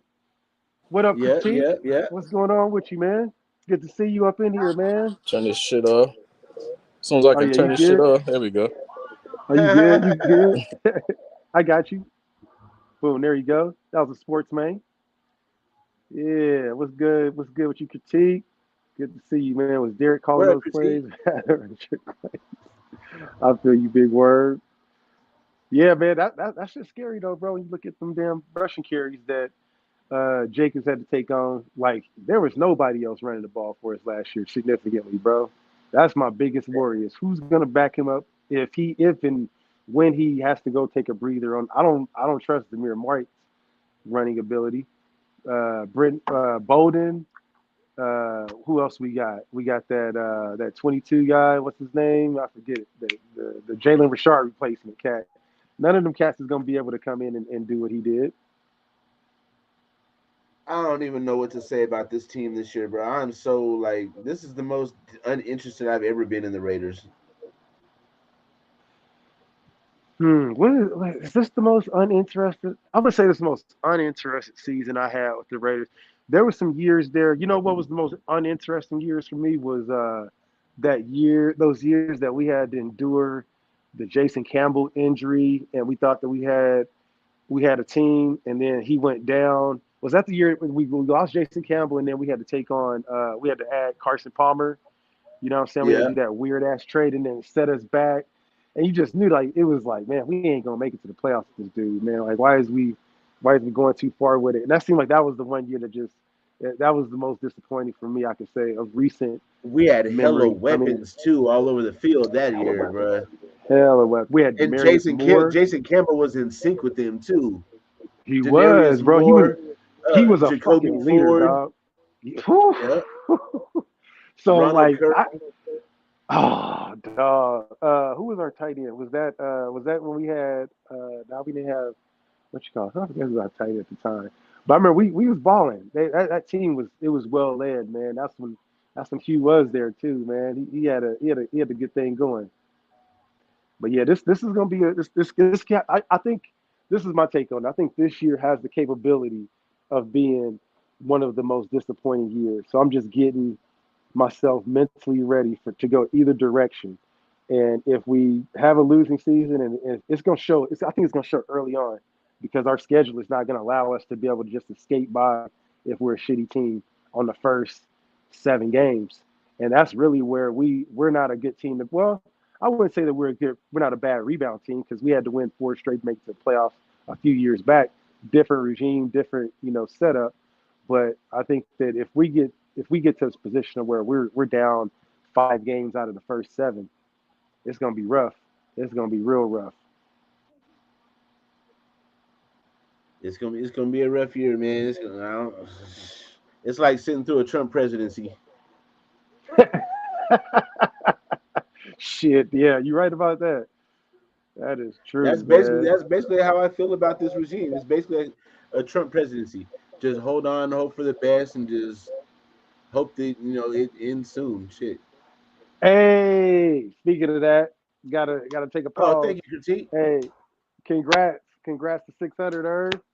Congrats, bro. I And appreciate you. Thank you. what you up to about? You about 2 million on TikTok now? Shit, is IG? Man, TikTok ain't popping. I mean, I get a lot of views, but it seems like TikTok capture views. I get like around 250. No, Ern. You know why? I'm gonna tell you. I got the algorithm figured out. I'm gonna tell you. You be on there beefing too much. You be on there beef. I ain't gonna say who you beefing with, but anytime you put some shit out there, TikTok is like it's a human being. Like I swear. And TikTok will give you like they'll keep it real with you. And if TikTok was giving you an evaluation, they'd be like, Ern, you're a nice guy, but you gotta stop. You gotta stop banging on a couple of people. And if you do it, the algorithm will not. Because when I was just promoting nothing but like Raider shit, because I went on there and was just talking shit about Mark Davis and Tom Brady. When it was funny, bro, I would get tons of views. When I started going crazy about Maybelline Mitch and some of all that shit, they stopped showing everybody that shit. But that For You page, if you commit like that, that's how I got hella followers. But I picked up like 500 followers this past season on TikTok when I was just promoting funny shit. You know what I mean? So try Damn. that. Try. It's just switching the algorithm because my kids they use TikTok and they don't. I don't have to put any settings in their phone to make sure that they're safe. I mean, I probably should, but my kids are. My kids are my kids. I'm gonna lead them to the right shit. Make sure they ain't looking at no crazy shit. But TikTok has an algorithm to where if you're a kid, you can see kid shit. If you're an adult, you're gonna see adult shit. So it just depends on what vibe you're throwing out there. They're gonna send it. And if they don't want you to be able to be a part of that agenda, they'd be like, nah, they're banging too hard, Ern. You gotta you gotta do something like this. I guarantee if you did like a did you know, like try and do like once a week, do a Raiders did you know, and just have your face on there and just talk about did you know that the Raiders has the most blah blah blah blah blah, or Mark Davis founded the hand warmers. You start talking shit like that. Just do one of those a week. You just get so many fucking people out to be following you because they want to follow that same trend. But if you start going all over the place, you won't get no followers because they want to find people that emulate you. You want to be a mirror image of them. And if you all over the place, they're gonna be like one day he's beefing, next minute he's positive. So it'd be hard to find people. That's just what I Got learned. It was wild. Yeah, yeah. It was Hey, dope though. It was dope. Terrence say, who did you beat in subs? All the members of the My Little Pony crew. You talking about the Broncos? Oh no, the My Little Pony crew, like the circle jerkers. Oh, okay. Well, you know Yeah, what? yeah, I'm gonna give yeah. you the link to And that. You and their say it, you gotta cheerleader. say it. Fuck It's it, so man. hard I really want to say their names, and I know you guys want me to. I really want to, but it's just there's politics involved, so I can't really. You guys gotta read between the lines. I'm sorry. Earns a college educated graduate. He can't put himself in these type of dispositions to have a failure on his takes. You know what I'm And there's saying? there's, But there's we conversations know. behind the scenes that have been had that I kind of made agreements that hinder me from being able to jump all the way out the window. You feel me? We need to put some Dr. Dre music on for a background beat or what? We can put on You know game. what? You can always You, be my bitch. We can put nah, we that one got on that there. other one. We got that other one, bitch niggas. Oh man, huh? Yeah, you know what I'm talking about. That's the one. Hey, when I be in the mood sometimes, when I be doing my workouts, I put that one on. That's how people know when I'm in the mood. I throw Hey, that song on in the background. so if I really wanted to go in on them, I could, start it off with, Bro, I'm really about to get your pickle chin that boy. Egg on that collard green head that boy. Oh, head that boy, yo, dirt that boy, stink ass boy, afro head that, lip gloss chin that boy, ugly ass boy, ugly ass dirt. but I'm being Or nice. I'm gonna give him a pass for right now. or you can hit them with the other one. Oh, yeah, yeah. Cocaine's a hell of a drug. Hey, that for the motherfuckers that want to come at me. I mean, you guys know what I do, bro. Coming at me, I have to wonder. You on the narcotic? Hey man, hey, there was nobody I think in the history of cocaine to keep it more real than that man that just said that right there. Cocaine is a hell of Bruh, a drug. It's a hell of a drug you for are some folks, not man. lying. They be out there tripping on that shit, dog. They be out there saying some wild shit. But you know what? Again, the nation is broad, is wide. People can pick whatever they want. You could probably, I guarantee you could probably find a Raider fan right now that's shooting up on some dope. And you'd be like, you know what? I fuck with that guy. You could find someone that's an Oh OnlyFans yeah, model. You can find a Raider fan that's a janitor sweeping floors. You can find a Raider fan that's black, that's white, that's whatever. So I mean, hey, they're out there. They just ain't gonna be for everybody. You know what I mean? yeah. But yeah, I feel you. What's wrong I with my feel mouse? you.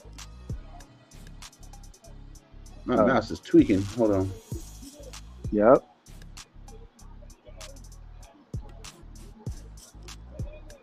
All right, we back. Yeah. So Yeah. anybody fans of the Denver Nuggets or the Miami Heat? Damn.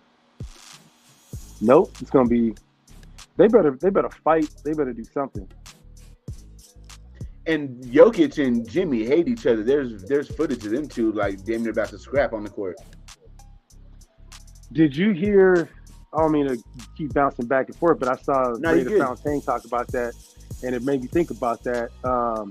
Hugh Jackson brought up something that was very interesting. I want to see what your thoughts about it, or at least him. Maybe not him and Joe. I don't really care about what you think about him as a man. I think I already know that the answer to that. But Hugh threw it out there. He did on shout out to my boy Chris, man, Protect the Shield podcast. He had Hugh Jackson on his show on Sunday, and he asked Hugh if he would ever be interested in coming back to the NFL. And Hugh said, I wouldn't want to come back to any other team except for the Raiders because of the culture and because Al Davis set that culture for me. And I respect that NFL franchise over everybody else. Basically saying he wouldn't come back for no other team. But one thing that came up is that his love of coaching offense and developing quarterbacks. And it was kind of hinted towards of if he would, if ever offered, if he would leave Grambling and just be taking the offensive coordinator job for us at some point. Sounds crazy, but if McDaniels was there and he wanted to alleviate some of the burden of manning the offense and having a person that's in there to talk to the players and maybe soothe that landing like we had with the Rich Bisaccia with the players. What's your thoughts on that? Just overall, what's your thoughts on Hugh, man? I like Hugh Jackson, bro. I think he's innovative. He knows how. What I like about Hugh is he knows how to build his offense around the players that he has, and not this bullshit that Josh McDaniels is doing. Yes, I can't win with these guys. I need my guys. You didn't hear Mike McDaniel go down to Miami and say that. He said, "These are the guys that I have. Let me work with what I have." And that's the kind of coach that we need. That's my biggest gripe about Josh McDaniels. You know what I mean? He can't lead players, and he can't do shit without his guys. And basically, his guy is fucking Tom Brady. Yeah. Who did you beat with? Oh yeah, we already answered that one. Yeah, I was looking. Loon on fire too. Loon like, man, if I gotta do bitch, man, if she don't like me, what y'all mean? We ain't leaving. We gonna have. I mean, look, bitches are different than football teams. Loon, let me ask you. Let me switch it around on you like this. Are you basically calling the Raiders a bitch because that you're putting them on the same level? You wasn't ready for that shit, was you? Hey, Kev got jokes today. He said you playing Isaac Hayes in the background. Yeah, man. You know what I'm saying? You gotta put that move, bro. He a fool for that one. Nah, man, we gotta politic about it though, bro. You gotta talk about the team, the things that you like, the things that you don't like. It's just crazy that when things are going bad, you can't talk about the bad shit. You know what I'm saying? People beat you up for it. Like, man, you can't say this. You can't. Why the fuck not? Who else we gonna talk about? Like, if let's talk about relationship. We bring it back to the relationship. I was just going to say, let's talk about that. You know what I'm saying? Yeah, like if you see your girl, you know what I'm saying, she picked up a couple of pounds. Who else is gonna tell her? Like, you just run around. I mean, that's one thing you say. You capping on your girl. You're like, yeah, you beautiful, baby. But if you telling her like, hey, you know what? You didn't pick up about 40 pounds. You know what I'm saying? You ain't been running around. You ain't been doing your shit. You over here eating fucking cheeseburgers all day. You ain't take care of yourself, babe. Oh, Kush ain't I getting no need to pussy see. for about a month, bro. Yeah, I sure as hell ain't. But you know what I'm saying? At some point, you gotta keep it real with your little lady. If it's going, you know what I'm saying? Let's put it this way. Let's not say that it's about the looks or anything. Let's say it's about her cooking, and you're like, look, babe, I love you, I appreciate you, but man, if you don't put some fucking spices, you know what I'm saying? You don't go throw that Cajun sauce up on my shit, man. We're gonna have some fucking problems. Like this is some dry ass shit. You put mayonnaise on my sandwich. I feel like that's what McDaniels is doing, man. He's giving us fucking mayonnaise sandwich, ham and mayonnaise sandwiches and shit. You know what I'm saying? It's like, bruh, what the fuck is this shit? Like, give us something good. So that's Bro, what I'd we're rather craving for. when I was in jail and they used to pass out fucking ham and mayonnaise sandwiches, nigga, I would just go hungry, bro. I'm like, hey, I got a sandwich for a cigarette, y'all. Bro, every time I see one, I think about the Muslims that used to be walking around the Bay Area. It's like, you can't eat that hog, my brother. You see, this is the problem right here. So I mean, you know what I'm talking about? Have a bite of this bean pop, my brother. Yeah. You want some boiled peanuts? Like, man, what the fuck is you talking about? No, but thanks for asking. Yeah. They be selling some shit on them BART trades, boy. Oh, you see, bro, there ain't no limit to what you'll see on a BART train, bro. Nah. But that's how I feel, man. I feel like, you know what I'm saying? We getting served like some shit that we don't really, it ain't really hitting our flavor. It don't hit our palate. And it's a new diet, it's a new thing. Like we all gonna go through it in our life where we gonna have to change our diet because of whatever our health concerns and shit. And it just ain't gonna be the flavor. This shit don't seem like originally it was the Raider flavor, and I get it. That's where a lot of Raider fans is like, I don't fuck with McDaniels. I don't like this regime. I don't like what we got going on. They Yep. were eating flavorless fucking tacos, you know what I'm saying? And they're used to having, Yeah. you know what I'm saying, the good shit, you know, Taco Tuesday. So I don't know, man. Yeah. I think that we gotta be able to embrace the folks that want to get it out too. They gotta talk their shit. Speaking of Taco Tuesday, my nigga. Ooh. See my Yes. turn to LeBron. Yes. Taco Tuesday. Yeah, man. I got one down the road from me. I may have to go visit them up. I didn't know they had these burritos that was on point down the street from my house. Bro, this little taco truck is fire. Absolute fire. Cam is on fire. He said Hugh Jackson still looking still for Jason Campbell. Bro, that was so fucked up that year, bro, because we was doing good, bro. We're doing and great. I was talking big shit to the 49er fans. As you should, bro. We were looking good, man. Hey, Hugh was talking about that, man. He said, you know, Darren McFadden was averaging 6.2, 6.1 yards per carry. He was on his way to he was lights out. He could have been MVP that year, or at least a finalist for it. And then he went down, everything went to shit. But the one thing I took from it was the conversations that he had with Al Davis as opposed to the conversations that he didn't have with Mark. That was the one thing that he pointed out that was concerning as well as polarizing. He talked about how when Al Davis had a problem with you, you get a phone call from his secretary first. The secretary would call, hey, Al Davis want to talk to you.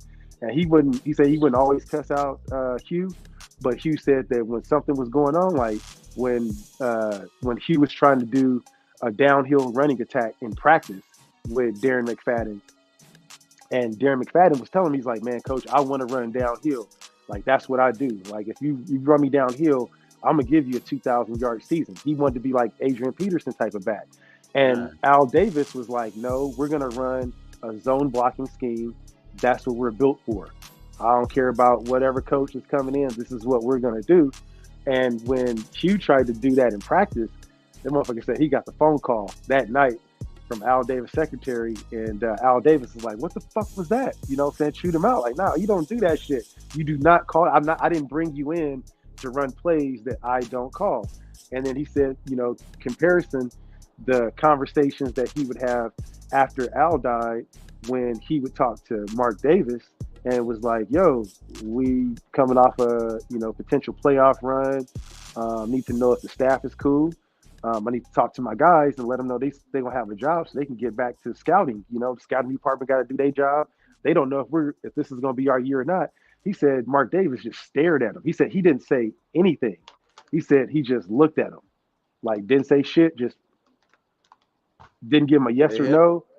So I mean, imagine that shit, you know. So going from a person that you always knew where you stood with your boss, like, yeah, man, you fuck up, you do anything that I don't tell you to do, and your job is done, to going from a guy that I don't know if he knew anything about the team or, you know, but he just kept his mouth shut and didn't give person a disposition about their job, like their livelihood. So it was interesting to see what he had to say about that, about the differences between how the ownership and the regime changed when Mark took over. And we see it now. I mean, it seems like Mark is not that type of person that really likes that type of you know, persistence, you know, and that aggression. He likes to be able to be more office, business, professional. He's not gonna get in your face and be grilling you about shit.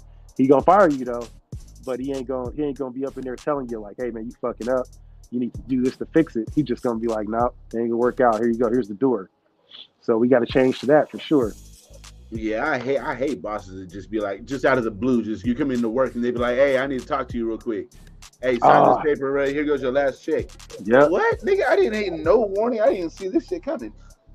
Yep. See, Ern Kush just said, "Now you can't talk about everything, John, because y'all be going a little too crazy." Hey, we can't talk about that bullshit soccer you be talking about though. Nobody talking about the Lakers though right now. I'll tell you that much. That's one thing we ain't talking about. What's up, Twan? What's going on with you, brother? He said, "Kush, don't talk about Shirley on live." Yeah, Twan with them Shirleys, boy. McDaniel's cooking like JT, just dropping hints. Yeah. I wonder if Twan's just trolling, or does he really roll with like a big Shirley in the security uniform and shit? Hey, I think Twan really do, bro. I think Twan really do be get down with the Shirleys, bro. I don't think that's cap. I think he really do be get down with the Shirleys, bro. And if he do, I don't think her name is Shirley. Her name is something like Sheila or something. Oh yeah, she got a good paying job. You know what I'm saying? Discount. You know what I'm saying? She got a discount on wherever she work at. You know what I mean? He can go in there and get a little discount at Ross. she worked for Allied Security at the Walgreens. Man. Yeah, she like, Twan, hey, go ahead and go get you an extra little Snicker, man. Ain't nobody gonna trip. Just take it. Ain't nobody gonna get you a shot. Just walk it out with it. I ain't gonna say nothing. Twan, my dog, man. That's my dude. That's my dude for sure. We're gonna drop the link for y'all here in a minute too, man. We're gonna get through all the shit that y'all talking. Man, hey, our chat be lit, bro. People be talking the most shit in our chat than any other place that I see. I really do, man. They be letting it out. This is the place. Look, we ain't gonna beat y'all up. If y'all got an opinion, you got a vent. Just say what the fuck is on your mind. Don't even trip. Just say what's on your mind. Get it out. That's what we here for. You know what I'm saying? And then we'll go with the rest of our life being positive about whatever else we need to talk about. But if you got a vent, man, vent that shit out, man. He said, don't be messing with my good thing. Yeah. That's true. You're like, shut up. She's sitting right here, bro. You know what I'm saying? She's sitting right here listening to you talk about her. She knows she works at Allied Security. All right, I'm going to drop this link. Hey, if you guys want to hop on, say what's up, get your piece out. We ain't going not actually get your piece out, but you know, get what your point across is. I'm gonna drop this link for you guys. So hop on. You ain't even gotta say what's up to us. You can just vent and just say bye. Get on up out of here. It's all good.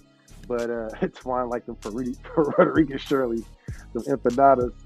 Nah, man. Yeah, I can see that too. Man, Puerto Rican chicks. Yes, I love me some Puerto Rican chicks. I know you do. You've been talking about it. I be seeing them TikToks. Man. Hey, TikTok gets you in trouble too, man. Them algorithms can take you down some rabbit holes. I got somebody mad at me. Who mad at you now?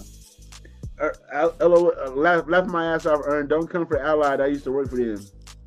Jenny Mac had to jump on quick. Jenny Mac. Hey, like, Jenny, are you a big Shirley? Jenny got triggered.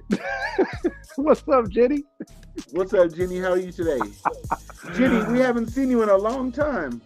I haven't seen. Wait, I remember Jenny. That's a pretty chick. The one I had a crush on. I haven't seen her in a minute though. What is she on your name? She on your side or my side? She probably on my side. Okay, what's up, Jenny? Salute to you. Saw family around here. Yeah, she Hey, got Jenny, triggered. how you doing?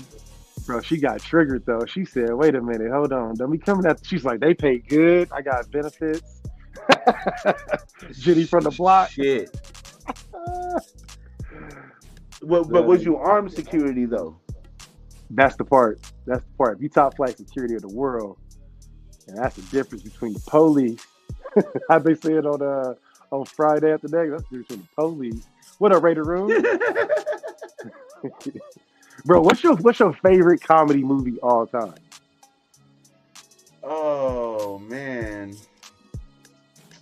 So I know it's gonna be the most played out one, or maybe it's just played out to me because like I've seen it like a million times. Like we used to go to the club and then bring chicks back to the house and then throw on Friday. You know what I mean? It was either Friday or Minister Society. It's always gonna be Friday to me because it has the most memorable lines. You know what I'm saying? I mean, there's lines that ain't even fucking lines. Just going, damn. You know what I mean? Mm-hmm. What a big worm. I mean, big. It's like damn near everything they say in that motherfucker is a memorable line. You know what I mean? Man, I think which one is it? It's the Friday where it was the Christmas edition where they had Cat Williams. That's my favorite show, favorite movie, comedy movie, all time, bro. I love that one. That's my favorite one. Pimpin'. Yeah, bro. When they had what's his name? What's his name? That played the Santa Claus. I forget homeboy's name. Not Michael. God damn it, Ricky Smiley. Ricky Smiley. Thank you. I was gonna say Mikey. Yeah, Ricky Smiley. Bro, he played the shit out that role, man. He played the shit out that role. I could see. I knew motherfuckers like that where I grew up, man. That would break into everybody's shit. We had this dude called we called him Monkey Man or Spider Man. That motherfucker would be breaking into buildings and shit. And out of nowhere, bro, you just see that motherfucker in the middle of the night. You just see this little image in the corner, bro. You be thinking it's aliens or some shit. It's this crackhead ass motherfucker breaking into your shit. You know what I'm saying? But yeah, I love these Friday movies, man. I like them sarcastic, like them dry, not dry humor, but like the ones that it's like an intelligent type of comedy. You know what I'm saying? It takes a little bit to build up, like Curb Your Enthusiasm. You ever see that shit? You ever see that show with that old bro? Oh my God, nigga, you need to go see that shit, bro, immediately, expeditiously. You need to go see it. Curb Your Enthusiasm, yeah, bro. You will watch that shit. I'm gonna send you some shit. You gonna be cracking up here in a bit. But Curb Your Enthusiasm, bro. It's the guy that wrote Seinfeld, the guy that actually wrote Seinfeld, and he's talking about basically his life after Seinfeld. Like, this dude is rich as fuck in real life. Like, he's legitimately just writes the show and get paid hella money off of it. Yeah, Larry David, right? Okay. So he gets paid to, you know what I'm saying, write all their skits and everything. And he made a show that just highlights his life on how he made money from just talking shit about that show. So he has JB Smooth, who I won't give you all the pretense of the show, but look at this shit. Oh, what's up? Oh, man, what you mean, yo, bro? I messaged you, I called you, all kind of. What you mean, yo? Hey, I'm gonna do this because we OG. What's up, little bruh? How you doing? Good to see you. What up, E? Where the fuck? Hey, let me get this motherfucker the link, man. Get your ass on here, bruh. Trying to act like you brand new and shit. Talking about yo. Yeah, you don't get you. You like he gonna say, I just woke up from a nap. Well, I guarantee you, he gonna say he just woke up from a nap. We still love you, though, SC. Hold on, I'm gonna pull out my phone. I'm gonna show my proof that I called this midget. Yep. Hey, you know what, bro? I was watching y'all first show, and man, that shit was good, bro. I'm gonna tell you, that shit was good, and I love to see content creators when they first start. And man, we was like two timid little kids when we first started. Dog, you were good, I wasn't. but you was good. You wasn't smoking though. That's the only thing. You wasn't smoking weed, but oh yeah, because I didn't know how people was gonna take that. Now that's like my personality and shit. they gotta see you medic. I like to get on the show and talk before and then afterwards. What you got? You can't see shit on the green screen, bro. Okay, I got you. Oh, he said I got receipts. I got receipts. Hey, Eric, I called you at 4:46. Unless you gave me a fake number. Damn. Damn. Give me that. Man, I see a lot of Miss Parkers up in here. Y'all was really fucking with Miss Parker like that, huh? Okay. I did too, Call. Don't make me post. Don't make me post a screenshot on Instagram, Eric. He said, I will end up doing it right now. He said, is that? That nigga said I didn't call. Hey. You can change this song, but I'm tired of the same song over and over now. We're about to play some Usher. You don't have to call. It's okay, girl. That's my shit. I'll make that one for you. Oh, man, I know you will. DJ Ern. Yeah, SC, you can call me, man. You better get your ass up there, bro. What you talking about? Everybody call you, man. I think I left a hey, now it's I haven't too. been on my phone. How old are you, Ern? We OGs in this shit. We know every phone trick. You know what I'm saying? My ringer was off. You can't do that shit with us, bro. My phone went dead. I didn't pay my bill. I didn't pay my bill. My girl ate my phone. She hid it from me. I didn't have your number saved. He said I didn't have your number saved. Hey, my girl hid my phone in her coochie. That's why it wouldn't ring. Bruh, he trying to hit us like we some simps out here, bruh. Man, come on, man. Come on, E. You talking to some OGs out here. Damn. Yo, whoever this Jenny chick is, hey, Jenny, salute to you. She is over here getting on this man's neck. She said, I heard Ern checks in like an absentee father. No, damn. Eric. She said Eric. Oh, yeah. Eric, my bad. Excuse me. I heard Eric checks in like an absentee father. This motherfucker said he about to go get some cigarettes and some milk. He be right back. He'll show up in a month. With a whole new family. Hey, he gonna show up with another one talking about, hey, this is Burn. This is my other homie right here. This he gonna have a nigga look just like you. This is Burn and Lush. Like, hey man, hold up, bro. That nigga look Burn just and like Lush. No. The Burn and Lush with SC experience. Like, hold up, bro. You got a whole new family over here, man. Shit. Oh, he said, okay, I'm just reading now. He said he barely seen your voice message right now. I ain't trying to hear that shit. You said I didn't call. Oh, okay. Yeah. We see you, SC. Now we gonna get you, man. You come on. It's gonna be all love when you showing on the show, bro. We just getting you right now. But you showing, you always got a spot over here, bro. We gotta talk. We gotta talk about some shit. Cause we still ain't got a spot when he answers the phone. Hey.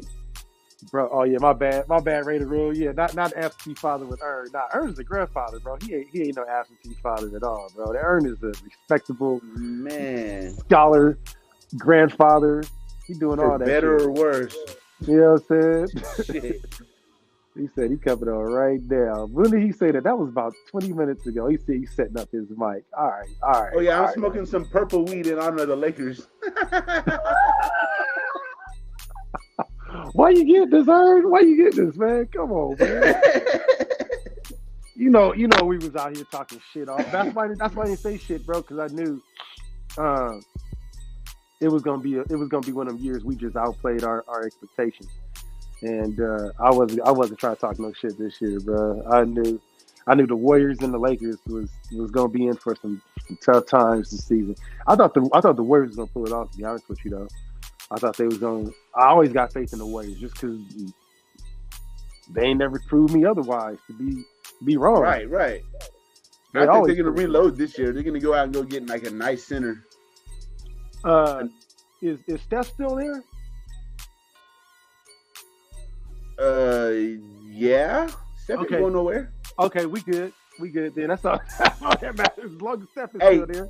But you have to bring Draymond back though.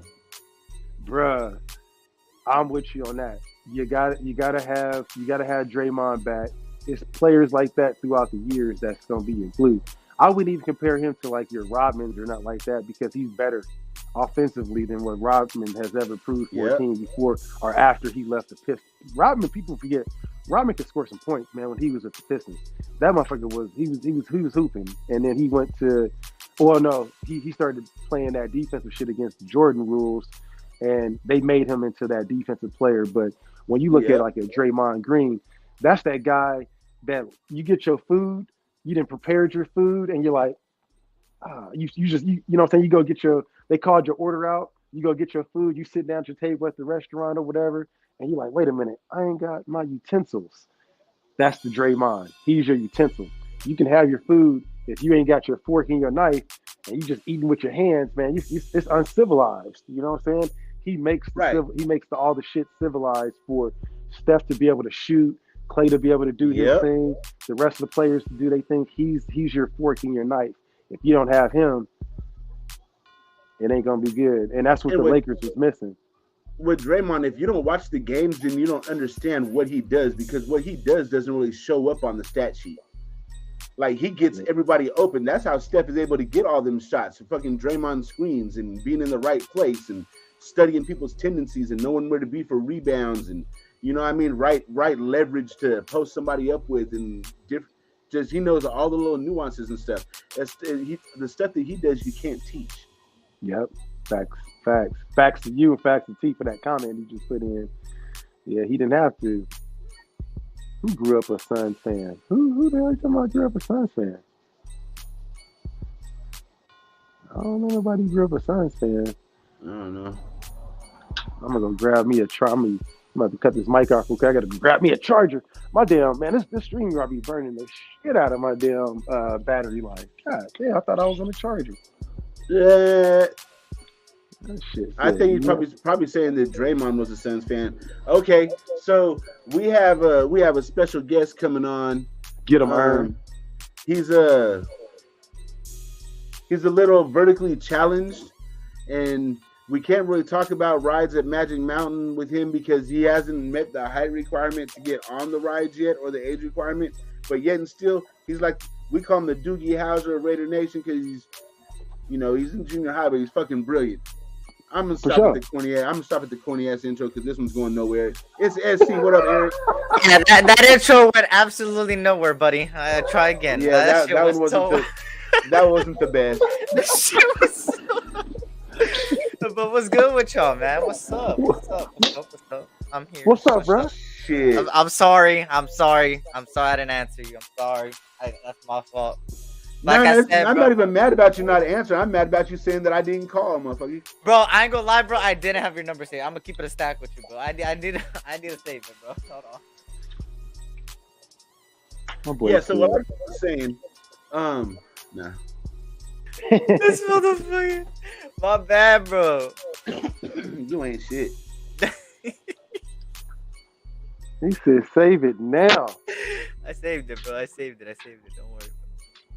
But see, if it makes you feel better, I don't answer a lot of people, even my own family members. So you could. I don't either. Hey, I ain't gonna lie, bro. I got a cousin right now that is in my voicemail box that he was trying to invite me to his wedding, and it's been a couple months now. I feel so bad. So that's all I'm saying, bro. I'm gonna hit you back, cuz I'm gonna hit you back. I promise. It's gonna take me a couple weeks, couple months, but I'm gonna get back to you at some point. You know what I'm saying? Hey, yeah. Eric had me saved in his phone as Scam Like Me. No, I just had you at your number. It was just your number, and I seen it. It even said like where it was calling from. I was like, you know what? That might be something I know, but I didn't do that. Yeah, ain't shit. He said, "I ain't answering that shit." He looked at it and said, "I ain't answering that shit."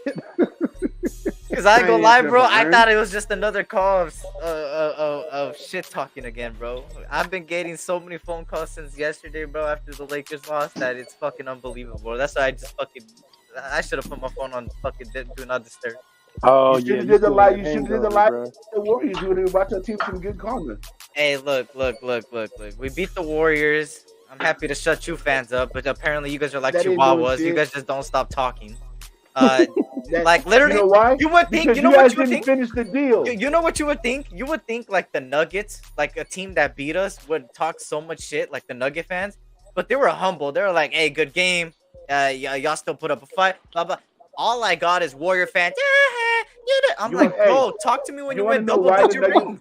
You want to know why the Nuggets? You want to know why the Nuggets fans are being humble? because they haven't finished. They know that they haven't finished the deal yet.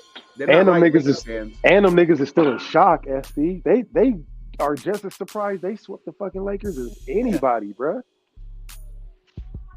Miami in 6. It's fine. Miami's going to take it. Well, Denver's Jimmy not going to be no gonna get a pushover. ring. It's done. I'm Bro, going for Miami. That's my second favorite team, but Denver ain't going to be no easy task. Nah, they not. They're playing out of their mind, bro. They're shooting better 3 points than the Warriors, bro. Literally. Yeah. We didn't have our best 3-point shooting season this year, though. Yeah, y'all didn't. Man, What's up, Jimmy, man? What have I missed, bro? I've been so out of the loop of everything, bro. I go lie to you. I just know that Tom Brady owns us now. Literally, it's crazy. Yeah, yeah. Man, fuck my life. What's your initial thoughts on that, Eric? We got ours. It's kind of like, how do I say this? It's kind of like a sellout. Like, hey, he's got money. You know, might as well. Fuck it. You know, we're bringing the whole Patriots organization over here anyway, so might as well continue doing it. Yeah. If we couldn't get Tom Brady as a player, maybe we could get him as a goddamn owner. So that's what they did. What else? That's it. I mean, I'm not mad at it. I mean, I'm not happy of it. It is what it is. As long as we get a Super Bowl ring, I don't give a damn fuck. But if we don't, then I don't understand the point of even doing that, bro. Like, what did you get? $30 million out of it? I mean, nigga, you get $30 million like it's nothing. That kind of money is like water in the NFL. Yeah. I think there's more to it. Yeah. I think there's a big. Well, hold up. Let me correct myself. I think that if there was a move, then the move would be big. I'm not saying that there is going to be that move that we're like, haha, we didn't figure it out. But I think that if there's a move to be made, like a bigger play, then we're witnessing it. You know what I mean? Like, if there was that play, there was no other player or former player that could be coming in that would be polarizing like that. Like if Adrian Peterson came in and was like, hey, I want to buy the fucking Raiders, nobody would be looking at it like, oh shit, maybe he could be able to guide us to the Super Bowl or mentor us to the promised land.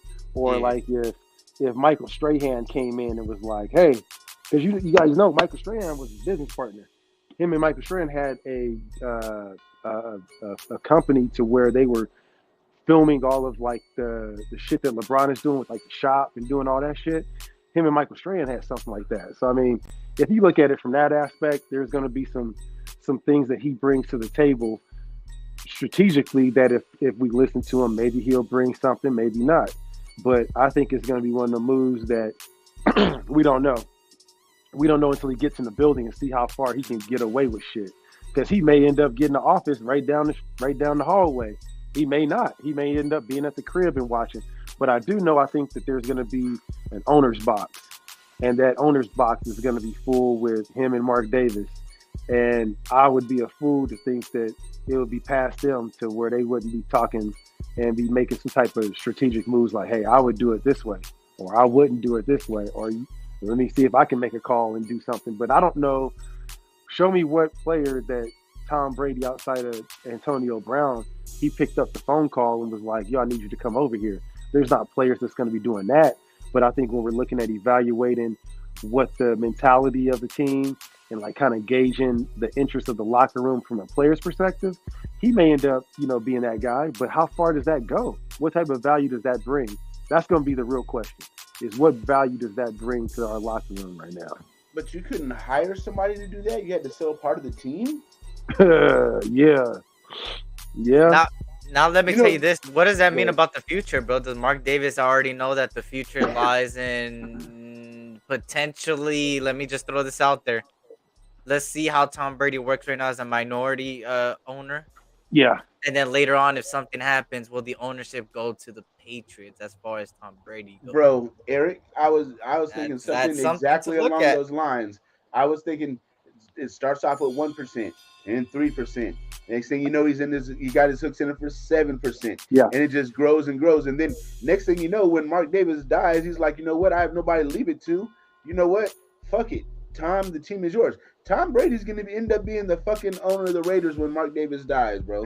Oh my god, bro. Even hearing that puts fucking, I don't know, bro. Just shoots me. Like, it just shoots me. Like, bro, like, I don't like the direction that this team is going in right now. I just don't. I know nobody else has fucking said it, and I'm always the one on the cutting edge saying this shit first. So I do not like the direction this fucking organization is going in. Maybe not so much the team, because I do see some improvements, but I don't like the direction the organization is going in. I mean, and I don't care what anybody thinks about it. I mean, it could go in the right direction, right? I mean, we're building a young squad, young core, a lot of good players with a lot of talent and potential. We should be doing things the Raider way, though. We shouldn't be conforming and doing shit somebody else's damn way. Well, you know, as much as we want that back, right? I've always said, like, I want to go back to how it was. It's not gonna happen, bro. Like, the reality of it, bro, we're going in a different direction. That what up, OJ? They're trying to, how do I say it? Their end goal is to go back to commitment to excellence, just win, baby. But the direction they're taking is a whole different direction than the Raider way, and that's just the reality of it. OJ, what do you mean? How could I not like the direction, bro? We're becoming the Patriots. I mean, do you want to be the Patriots? That's what I just said. What wasn't clear about that? It's a tough argument. I mean, I wouldn't say tough. It's a polarizing argument because the facts are showing that are we becoming the Patriots? We're signing hella fucking players that were Patriots. A lot of people that had attachments. So you can't say that you get offended when people are like, man, don't call us the fucking Patriots West. We're signing players, we're signing staff members, we're signing people that all have the front office, the sidelines, the locker room, everything is fucking Patriots now. Look at it this way. Now fucking ownership, bringing in Patriots ownership now. Look at it like this. Let's look at it from Patriots at every fucking level. Sorry. Let's look at it from you good. I feel you. And like I said, man, I agree with you, and I definitely have these frustrations that I gotta vent out my damn self too. You know what I'm saying? But like, look at it this way. Let's look at it from a business perspective. You guys remember the corner stores back? All right. So Eric, look, back in the day, bro, we used to have these stores that you can go to that weren't called Walmart. You could go to these little liquor stores and you can actually go buy your meats. You can go buy your alcohol, your food. You know what I mean? And yeah, like a deli, you know what I'm talking about? Everything. You see what I'm getting at, Ern? You know what I'm saying? Yeah. And then after a while, you start seeing that style, that family style of like conformity. Like you can just be able to. I used to be able to literally go. I used to go to my grandmother's house, go across the street, and I would be able to go and get my uncles some beer. I would go get me a slice of hog head cheese. If y'all don't know about hog head cheese, it's some ghetto ass shit. But I go get a cigarettes, and I was like, bro, I was like 8 years old. You feel me? Yeah. And like the shit changed, man. Like that way, that style of conformity changed. Yeah. Now you got Amazon, where you don't even have to go. You don't have to send your kid across the street with a note. You know what I'm saying? To go buy your cigarettes, to go get your alcohol. You can just go and order your shit. It'd be at your doorstep the next day. You ain't got to worry about nothing. I see that from the same way, the same lens from where we're seeing our regime change. I'm not saying that it's getting better, it's getting more efficient, but you can start seeing this. It's like we're slowly but surely, those mom and pop stores are hiring Amazon employees. We're hiring the Amazon executive. What are we hiring the Amazon executive for? They don't know shit about being a mom and pop organization. They know about winning. They know about being efficient and about making money and about beating the motherfucker's head in on the corporate ladder. So if it comes to getting talent, managing your budget, managing, you know what I'm saying, your balance sheet to make sure you're not overpaying players, they have to show that. But I think that we're just hiring Amazon employees. We're not hiring things to be the Amazon way, because have we been able to keep our balance sheet, you know, as stable as we want to? No, but I think that we're getting there with signing or getting rid of some of the players that we had that was real high on the salary cap, but it's still going to be going to show. I think that right now we're hiring those Amazon guys. We're bringing in those corporate dudes, those Patriots, for a reason, because we got to clean our balance sheet. And I think that we're trying to win the favor of people that are looking at us from a different perspective. I think the NFL, they're looking at us like, y'all need to get your shit together. You know what I'm saying? You can't be doing the shit that you were doing in Oakland, where you can't be having some fucked up books, having poor leadership. You guys are in the place to where you can make the most money, and I think in a way the NFL is almost pumping that type of environment too. They want us to be able to have that Patriot way as well, or not even the Patriot way. They want us to have that mentality. Yeah, I call it the Patriot way. Fuck it. They want us to be able to have that shit because it's gonna make money at the end. The Patriots made money for the NFL. They made money for the team by having that mentality. And I think they're taking that business model and saying, hey, that old business model of just being the tough, grimy dudes that would grind it out and have, whatever players, we could pick them up from jail and it didn't matter. They can go out here and still ball out on Sunday. That business model is not the same. We got to have a different business model now. And it hurts. It hurts to see because I like to be the grimy motherfuckers. I hate seeing the suit and ties, the attitude that the Patriots had. I don't want to turn that, even if we are winning. I don't want to have that mentality. You know what I'm saying? Have you ever talked to a Patriot fan? I know you guys have, or like had like a deep conversation. They're the most arrogant assholes in the league, bro. I don't want to turn into a fan base like that. You know what I mean? I want to. Facts. I want to continue to have where we can be able to share our opinions and cuss the motherfucker out and still move on with our shit. I was in Boston and I watched the news and I saw the difference in how just the news talks about the Patriots as opposed to other sports teams. Like the local sports media out there, they talk about the Patriots on everything, about the weather. They bring up the Patriots in the traffic reports. They don't give a fuck. It's a whole culture out there. I hate the Patriots. I mean, at the end of the day, bro, we could hate the Patriots all we want, bro, but the reality of it, this is the direction they're taking, bro. And we gotta at least have some faith because if we rep the Raiders, we gotta rep what's going on. You feel me?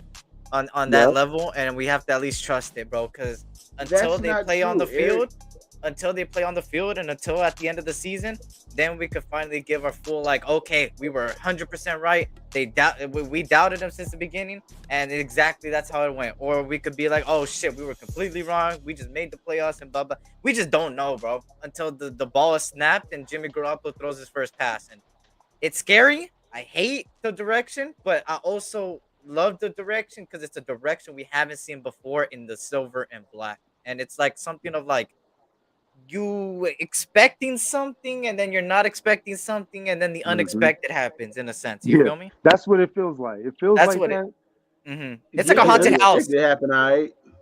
It's like they tell you there's like a crystal ball at the end of this haunted house, right? This haunted house, there's a crystal ball at the end if you make it, and it's a crystal ball that gives you wealth for your whole lifetime. And you're like, oh my god, hell yeah, it's right there. All I have to go through this haunted house, and then you're going through goddamn turns. You're getting scared here, you're getting scared there, but then once you reach at the end, you're like, oh my god, that scare was worth it. But you just don't know. How do you know what's going to be at the end of the rainbow? And you don't know. That's the scary part about it. Hey, you gotta let Doogie cook, bro. My man is on fire right now, Ern. He's cooking. He's cooking. You got it. Ern, I get it, bro. Eric is my dude, but I'm not gonna let Eric pump this fucking positivity shit because I know that's not really Eric's personality. It's not positivity. It's more of when you look at the roster. He's talking about the shock factor that can happen. If you look at this roster and you look at this potential, they have high potential. That doesn't mean that they're gonna reach it 100% guaranteed. That just means that the potential is there. The question is are they gonna reach it? And that answer is to be seen until the ball is snapped, until we win, and until that happens, right?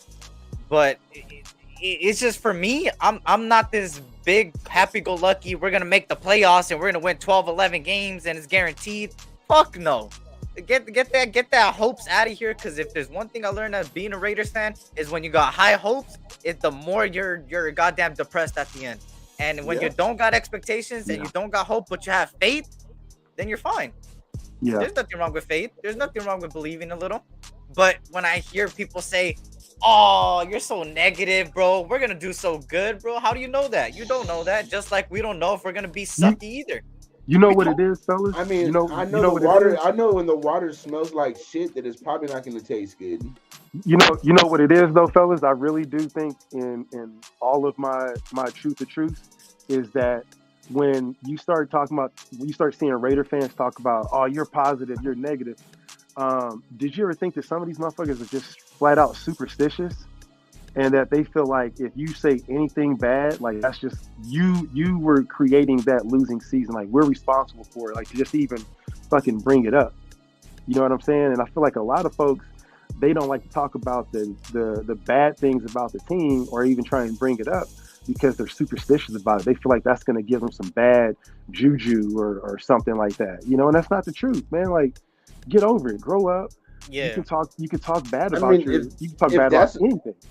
If that's how they want to look at it, I mean, I'm not against that and everything, but they're not going to force that shit on me and tell me what I can and can't say. They got me fucked up.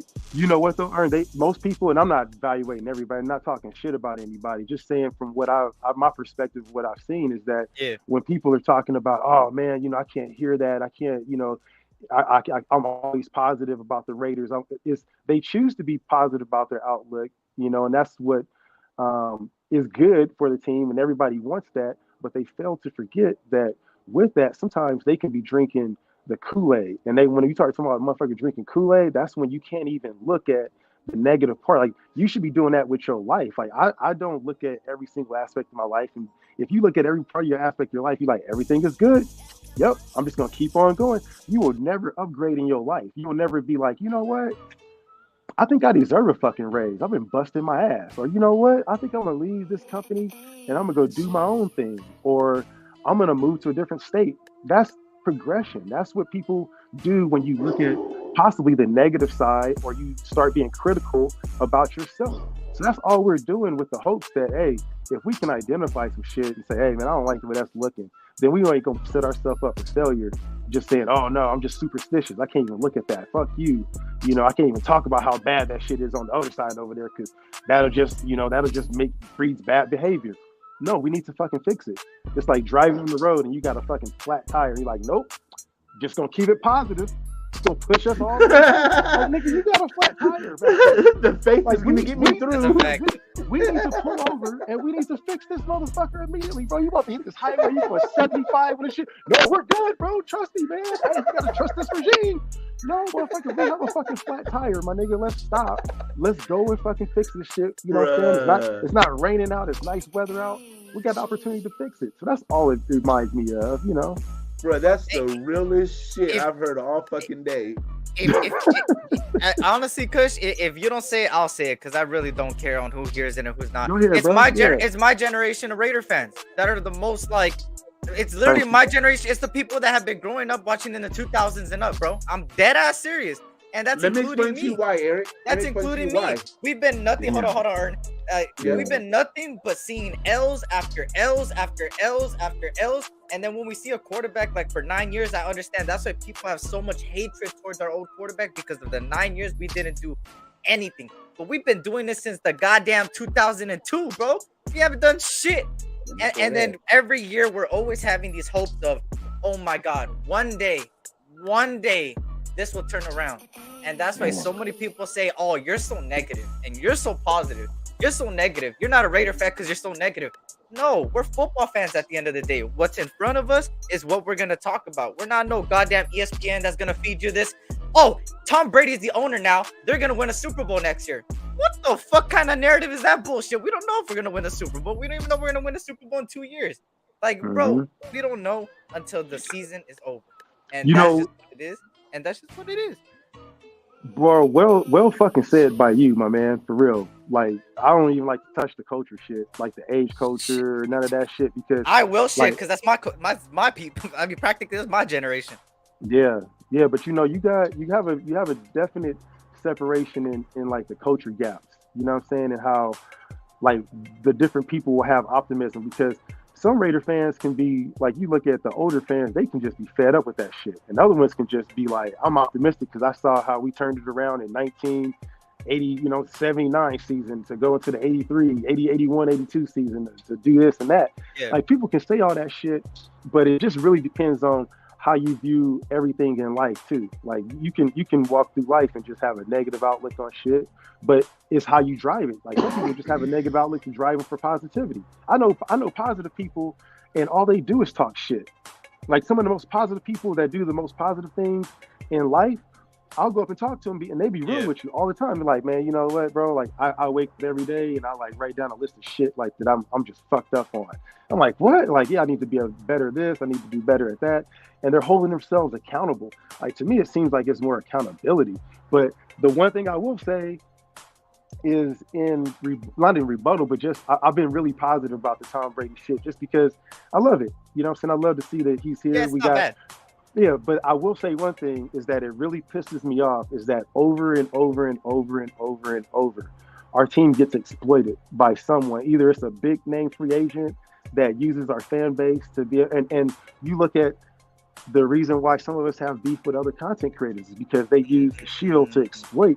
And the cynical side, not even cynical side, the other side of me would say, yo, man, fucking Tom Brady is exploiting the shit out of us right now. Just like all these fucking fake Raider fans that just exploit us because they know our fan base will, unwillingly give our money over and just, blindly fork our cash over to go watch the games.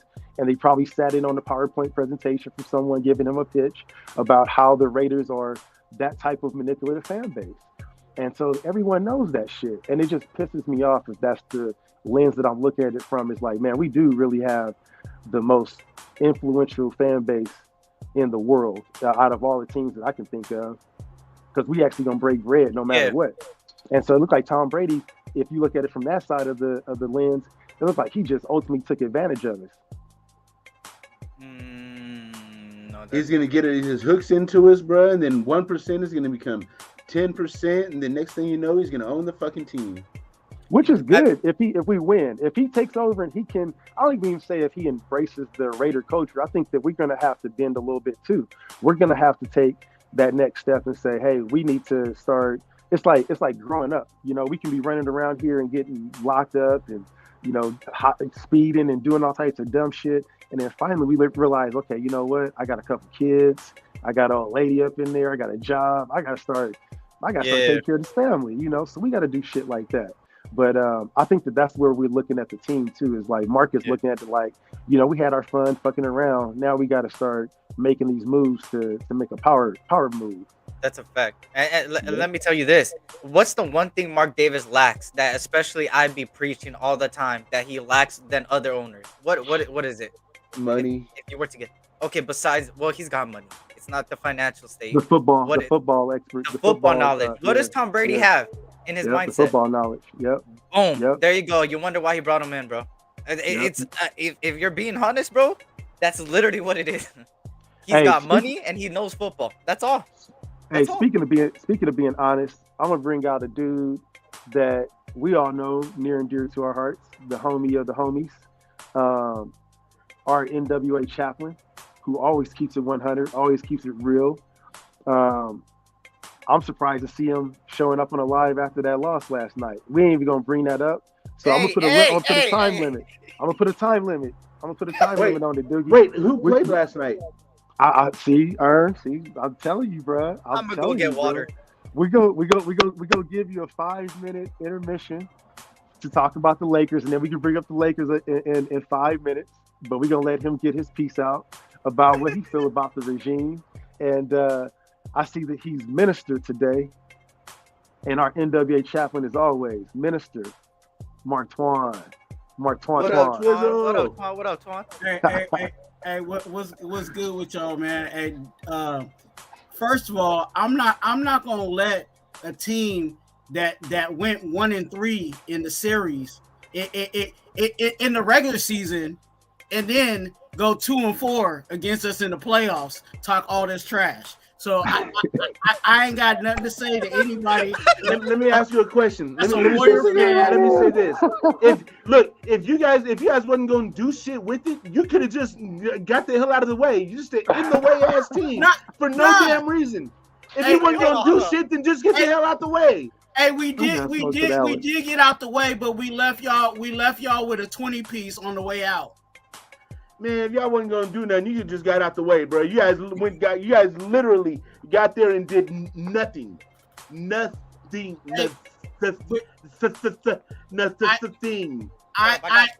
I agree with you. I understand that, but a lot of people fail to forget that the team that we played gave everybody in the NBA the business. business during the regular season.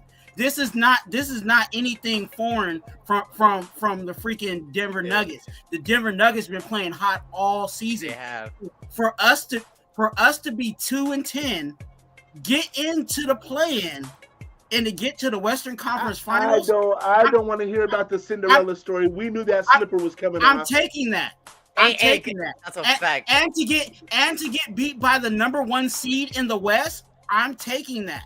So if someone wants to say there's no moral victories, yes, you can say there's no moral victories. But in reality, where we came from to where we ended, I'm taking that. And a lot of people want to. But here's the moral victory.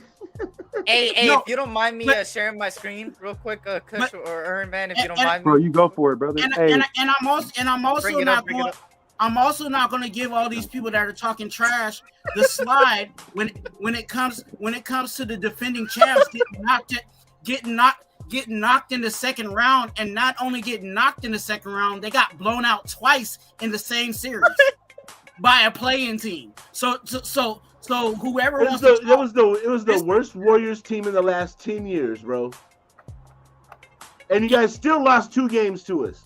It's the reality. Hey, what was Ern saying during the series? Remember in the beginning that he was gonna beat us and all this bullshit? The Warriors are this, that. Game 6 Clay, all this bullshit. The Warriors it is what it is, bro. The moment you guys are the better team. I mean, so what? It's all these excuses. Look. It's about to get even thicker up in here, y'all. It's about to get. It's not because the Clippers have nothing to do with nothing, so it ain't gonna get no damn thick. It's about to get watery up in here. I think you know what, you're absolutely right. You're absolutely right, brother. It ain't gonna get thicker. I think the best way to say it's about to get a little bit dirty up in here. I'm about to bring on my next guest. He just got him a fresh new fade. He looking like what was the dude that played on ER that also played on Eric LaSalle? He looking like a Eric LaSalle. You know what I'm saying? Let's bring out this fresh fade, dude. Look like he just Hey, Kush, just a mental note. I got some stuff on Brady too, but we can continue talk. Oh yeah, we go tap in on that with the show. Here we go. I'm prepared. Go ahead, Dirty. Go ahead. No Kawhi, no Paul George. Like this, just say it already. Good evening. How are you? Yeah, good evening. Hello. How is everyone? How are you? I'm doing great. How are you? We don't come in with jabs, bro. We come in with left hooks and right How's everything going? Chilling, man. Chilling. How are you? With the niceties. It's nice to share the screen, since I'm sharing the side of the fucking river with both you fucking chumps. All you need, all y'all fishing. What the fuck you talking about? You was the first one there, though. You was the first one there. Who was fishing first? She was watching straight big screen. No. Hey, we sent him out there at 6 o'clock in the morning. Hey, bro, can you hand the brother a tuna fish sandwich over there in that box? Hey, the question is, who was watching Yes or Outdoor videos first? You know what I'm saying? Yeah. The question is this. Can you pass the brother? How can you sit here and rationalize a fucking sweep? You fucking got swept. Sweat. Bro, it wasn't even a sweep, bro. They fucking power washed you niggas out this bitch, bro. Yeah. Look at the joy in his face saying that. Look at the joy in his face saying that. Oh my god. Damn. Oh my god. Bro, look. I just took my neighbor a small gift, you know what I mean? I had got Ern one too, man. You know what I mean? A nice little fishing pole for you motherfuckers who's out there on the banks fishing just like me. You know what I mean? You ain't shit. Hey, you should know all the fishing spots right now. The team ain't shit. 4-0. Your team ain't shit. Even Boston won one against Miami. God, even Boston got one. Shit. Damn, how you gonna get us like that? Bro, you need a new center because AD is soft as motherfucking marshmallows, bro. That nigga soft. SOF capital T. Oh, no.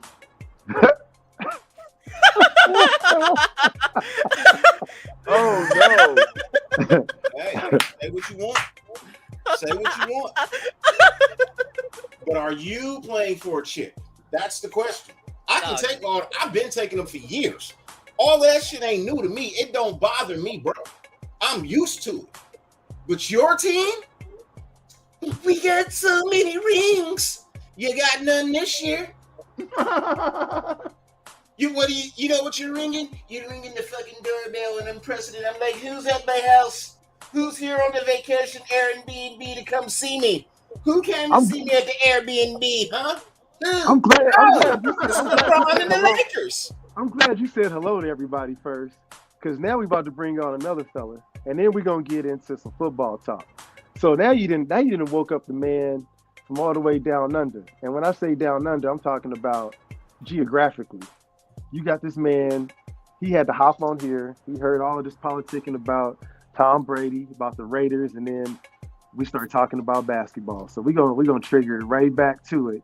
And then we're gonna throw him right on into the fire and start singing a song about how he's whooping everybody's ass in Madden right now. And I don't know how the hell he's doing it, what his cheat codes are, what he's paying to be able to get this access to some extra shit that we don't know about, but we're gonna find out. Ladies and gentlemen, nation, I'll bring to you guys all the way from down under, our brother Afakasi. Good evening. Or good morning. Good evening, good morning. Hey, land down under. What's Raider rule number 1? Huh? Win the fight after the game. No. Cheating is Win encouraged. the fifth quarter. Yeah, that too. Cheating is always encouraged. Hey, if you ain't cheating, you ain't trying, right? There you go. If it ain't cheating, you don't show You up. niggas need to try. Yeah.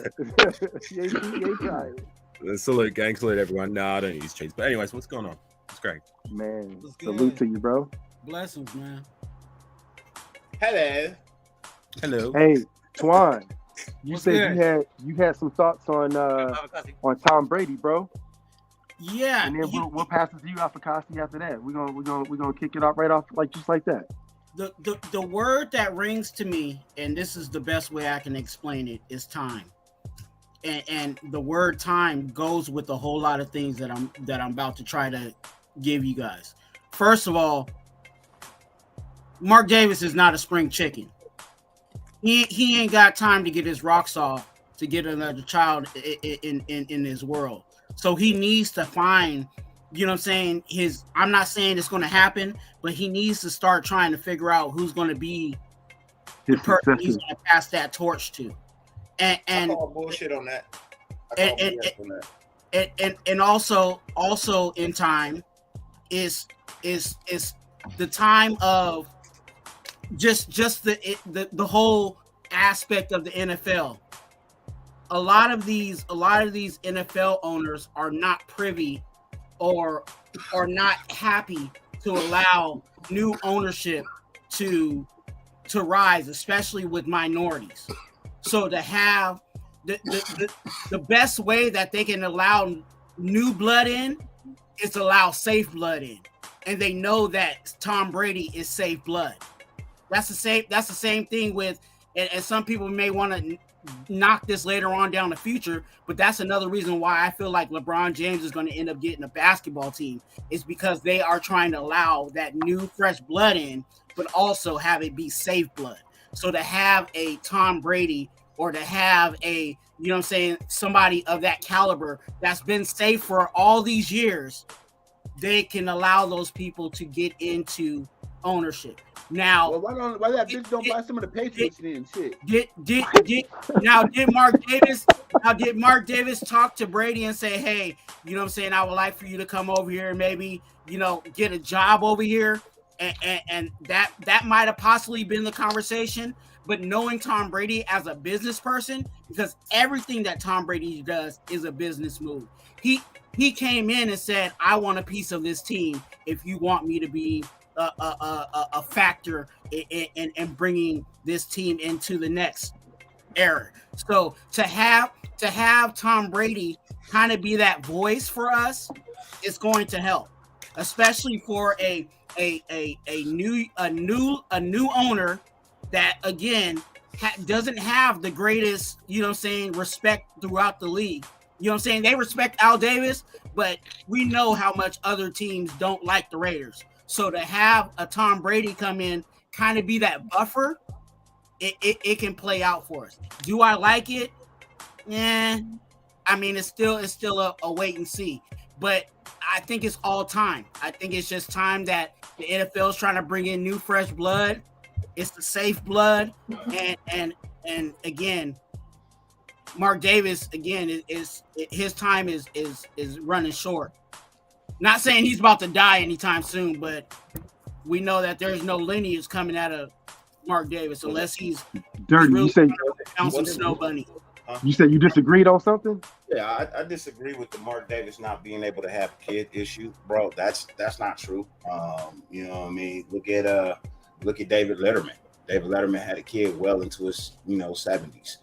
Look at the other talk show host, Larry King. Larry King had a baby when he was in his late 80s, bro. You know what I mean? Like How old is Mark?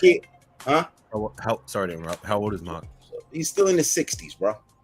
He's still in his 60s. He ain't got no pussy. He in his 60s and he ain't. Look, some people just don't ever want kids. No. Look, it's a difference between not being able to have them and not wanting them. It's a big difference. If he ever was to change his mind, he could have them if he wants to. I'm assuming he doesn't want kids. That's why he doesn't have them right now. Or he needs one. Or he's back to the other team. You know what I mean? What's his marital status? Has he got a girlfriend or is he single? He's never been married. He's single, bro. Yeah, he's not officially dating anyone. He's just single, doing his thing. He gets off with models. You know what I mean? He had that Cirque du Soleil pick up at the game. I would can't be mad at him. I can't be mad. I mean, there's nothing wrong with that, but I'm just saying, if he wants to have that lineage go through, he's gonna have to put on some Clarence Carter or something, some Jodeci or something. All I'm saying is, look, you know what I mean? He can do whatever it is he wants to do. You know what I mean? For the most part, you know what I mean? The Tom Brady thing, I'm gonna take that as it comes. Right now, it's just kind of like a media thing. You know what I mean? It's not anything else. There's nothing involved with the actual team. You know what I mean? Of him having any, it's really just a media thing right now. That's really what it is.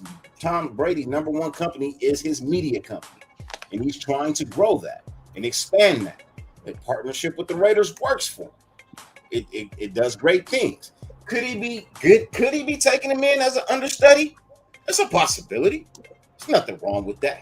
You know what I mean? Maybe they don't want to own the team for forever. That's a strong possibility. You know what I mean? Maybe Mark's not really into football. Who knows? I'm not really speculating. I'm just saying we don't really know the man's personal life. You know what I mean? And I really don't like bringing that into business. Let's look at it from a business standpoint. Fuck his personal life. I don't care if he's ever been married. I don't care if he's batted for the other team. I don't care if he's got 50 children that you just ain't never heard about. You know what I mean? In all honesty, none of that really matters when it boils down to the business. And this is a business move. That's literally what it is with Tom Brady. It's a business move. I'll interject real quick on that. And here's the only point that I'll make is that the only reason why it's a factor is because that is the only reason why he is there, is because he is the son of the previous owner. Yeah, but that's got nothing to do with his personal life on what it is he chooses to do. And he's only there. He's not there. He's not there because he's the son of the former owner. He's there because he's the son of the wife of the former owner, and she put him there because Al left the team to her, not him. But he's there, though, right? He's there, but his mama asked him to be there, not his daddy. If his daddy wanted him to have the team, he would have left it to him, not his mama. Same way, same thing. It's same still boils down the same way. It's not the same way. If you die and you want your son to have something, you're gonna leave it to him, right? If you don't want him to have it, you're gonna leave it to somebody else. And if they choose to give it to him, then that's what happens. And that's literally what happened. The way my will is written, everything goes to my mama, and then my wife, and then my kids. Nothing goes straight to my kids.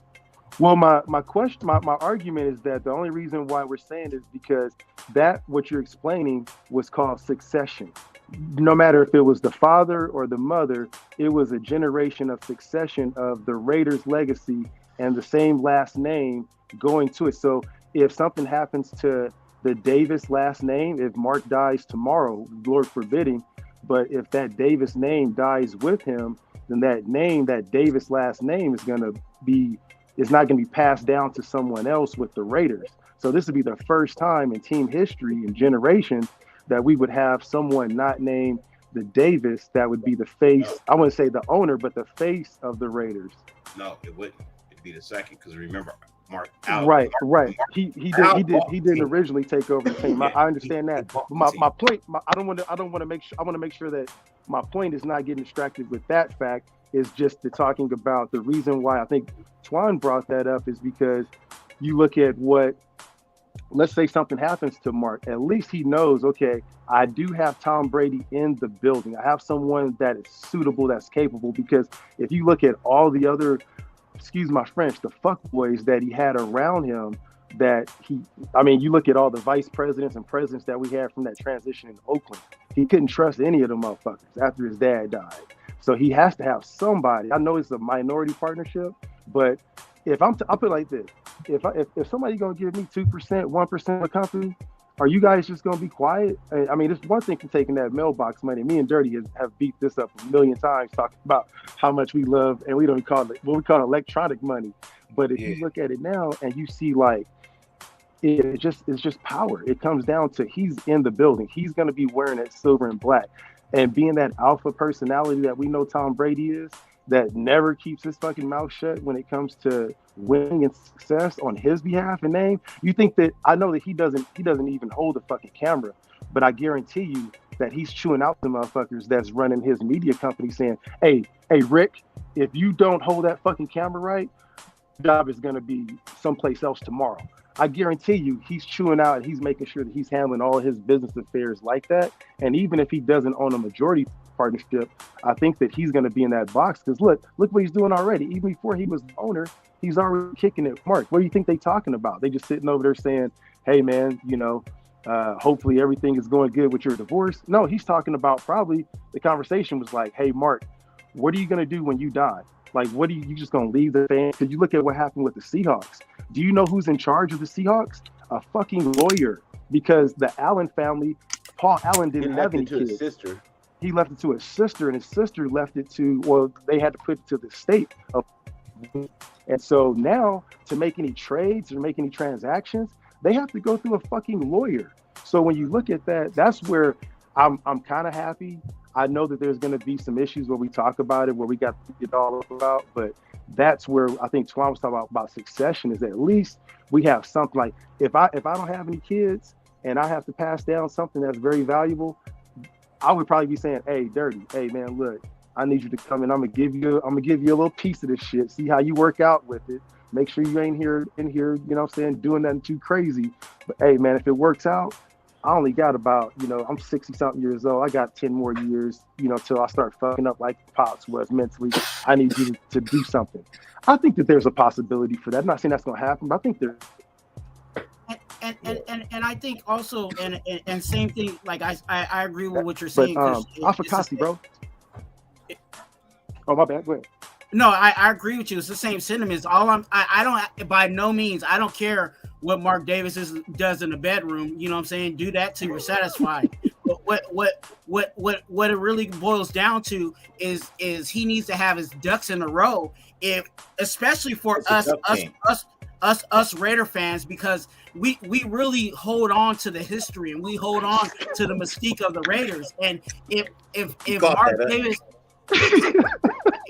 Mark Davis doesn't, have somebody come in, and show them that way or teach them that way, then again, when that baton is passed, whether by death or by his own decision, that's going to be lost, because the next Joe Blow that comes in here is going to do whatever he wants to do and say, forget the rich history of, of the Raiders. And that's what's going to be a really hard you know what I'm saying, heartbreak when it comes to this team. So that's what I I'm would love talking for about. Davis to own this team forever, bro. I'll be honest. I would love for this Davis to own this team. But let's just be real, bro.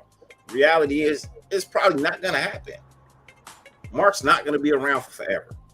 If he doesn't have any kids to leave it to, he doesn't have any kids to leave it to.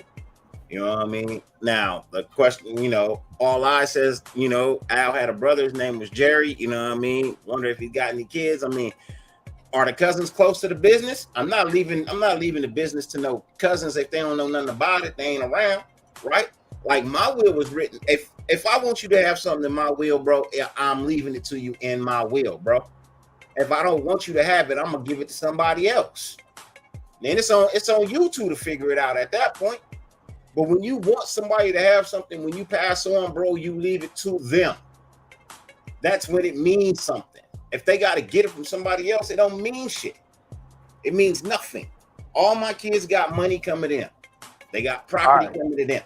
You know what I mean? It ain't going to, oh, well, look, I'm going to give it to this person, and then they got to figure it out and trickle it down. Nah, man, I ain't doing all of that. It don't mean shit when you do it. We got to hear you, Afakasi. I've been passing the ball to you, and you let somebody take the damn ball and run the opposite direction, Afakasi. Come on, man. When we give you the ball, man, you gotta secure the bag, man. What's your thoughts, bro? Dirty out here playing. Well, I haven't really had a chance to. I mean, go ahead, jump on in there. Jump on in there. I'm going to have a pretty boring answer, and I think, by the way, Ern's been looking throughout this whole conversation. He probably echoes my sentiments. I don't really care. Oh, shit. Don't care. Right? Is it gonna equate to wins or success inadvertently? I don't know. Maybe, whatever. But until it does, don't give a shit. That's it. Man, I like it, man. I like that was your sentiments, bro. Thank you, man. I like that too. I mean, in all honesty, who really does give a shit? It don't affect you. Right now, it don't affect you. You know what I mean? Like, it's not affecting your ticket sales. It's not affecting your team. Like, you know, this transaction really has no bearing or no effect on us. Whatever it plays out to be, we'll cross that bridge when it plays out to be. But for now, from my understanding, it's a media standpoint with the two. You know what I mean? It's a foot in the door for him. You know what I mean? In the NFL, he starts with one team. Maybe he gets little pieces of the other team. Get his fucking foot in the Patriots, bro. Why you got to be with us? Because in all honesty, he wasn't happy with the Patriots. That's why he left, bro. Look, at the end of the day, sorry. Yeah, he left. At the end of the day, for me, it's just it's a case of, look, it's a cool story, bro. Don't care. Get us some wins, and maybe let's become, finally turn the corner and become a successful franchise. Other than that, that's the director to you, Daddy. I'm talking about like the story about Brady. I look at it as this. Look, as bad as our team has been getting the shaft, bro, if Tom Brady is being groomed to be the next owner, I'm fine with it, bro. You talking about the most loved guy in the NFL? You think they gonna try to do him dirty? Not at all. And he's from the Bay. I don't give a fuck. I don't claim him. He's from the other side of the Bay, bro. Nigga, for what? So am I. I'm from both sides. Huh? Born in Oakland, raised in East Palo Alto. I'm from both sides. No, you don't understand when I say the other side. I'm saying like there's the hood side and there's the bougie side. He's from San Bruno, bro. That is a total opposite. What that mean? That is a total opposite world from Oakland or East Palo Alto. So my auntie and my uncle both taught Tom Brady. They were his high school teachers. And hey, I have to quote Afakazi on that one. Cool story, bro. I don't care. Who cares? I don't care where he's from. He's from the Bay. You know what I mean? He's from the Bay Area. I don't give a shit. I think it's nigga, who cares? I look at it like this. If it's one move, if it's just that one isolated event, I'd be like, cool, ain't tripping. And I still don't care.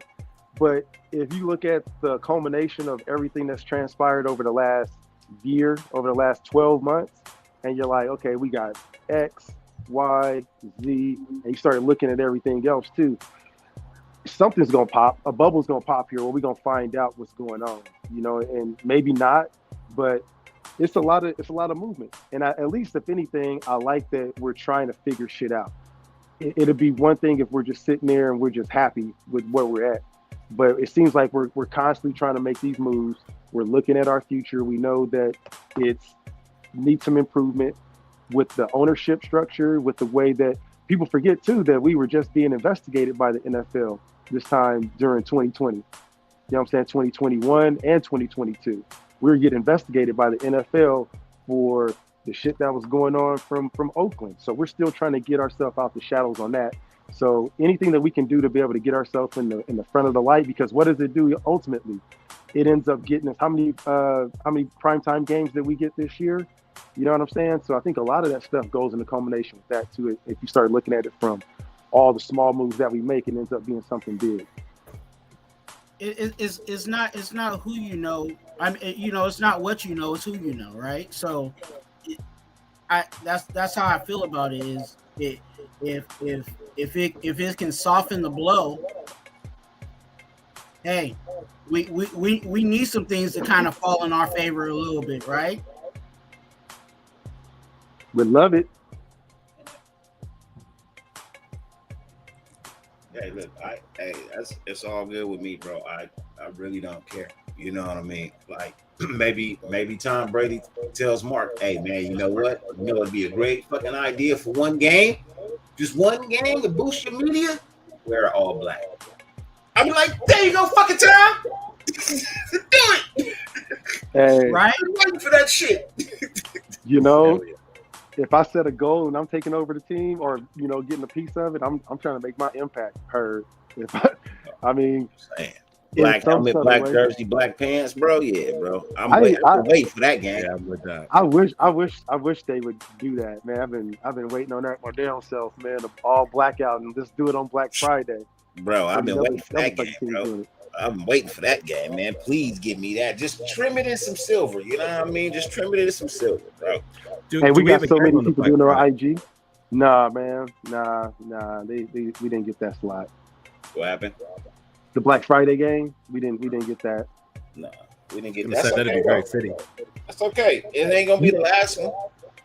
You know what I did hear though? What came out in the owners meeting either today or yesterday is that they can flex primetime games now. So good news and bad news is that we have five primetime games. We can still get booted, but there's still a possibility that we can get some of these other ones. And then Peacock is having a game. They're talking about games possibly going to pay-per-view, bro. What? Mm-hmm. What? They're talking about, because this bidding war, like Peacock just got a primetime game and they spent a shit ton of money for it. So now there's a lot of media, or not a lot, but I've been reading about that where people are saying, hey, there's a possibility that we may end up seeing pay-per-view games. Well, you already, if you want to be honest, bro, you already doing pay-per-view games, because most of the games these primetime games, they're going to streaming apps. You got to pay for the apps anyway. Yeah, I'm paying $300 a year for game. No, I didn't say Peacock is pay-per-view. T. I said that they're talking about that being the future of it is they're going to start having games where they're just pay-per-view like that on different networks. You know, I'm trying to put words in my mouth, motherfucker. The only game that I could see sensibly being a pay-per-view game, but I wouldn't advocate for it, is the Super Bowl. I mean, you got a point there. People doing it for UFC, doing it for that would set a precedence for everything else. So that'll put yeah. I mean, that's the only game that would even make sense. Nothing else. A regular season game doesn't make sense for pay-per-view. Yeah, but the problem with that is that, like, with all the advertising and that, you're getting a smaller audience by making it pay-per-view, and they probably make more money with all the commercials and all that, with all the advertising that they do during the Super Bowl. So they wouldn't. In my opinion, it wouldn't be in their best interest to make it pay-per-view. Actually, you would get a smaller audience because everybody's having Super Bowl parties. Super Bowl parties ain't gonna stop. that just, you know what I mean? Super Bowl parties ain't gonna stop. That's just more money in your pocket. You selling Super Bowl tickets for $3,000-$4,000, right? And then you selling the pay-per-view for 50. You know what I mean? So just imagine if like 1 million people had a Super Bowl party, bro, and paid $50 for it. Hey, that's $50 million. An extra 50 mil. It's the only game that makes sense. Nothing else would make sense. I wouldn't pay-per-view nothing for the Raiders, bro, unless it was a Super Bowl. As much as I love my squad, bro, pay-per-view? Nigga, you must be crazy. You know we're gonna figure it out. You know, we'll figure out a way. Would you consider what I did? Bro, I don't pay-per-view nothing. UFC is free too, bro. I don't pay-per-view nothing. I got Cody. Got all the backdoor entrance, bro.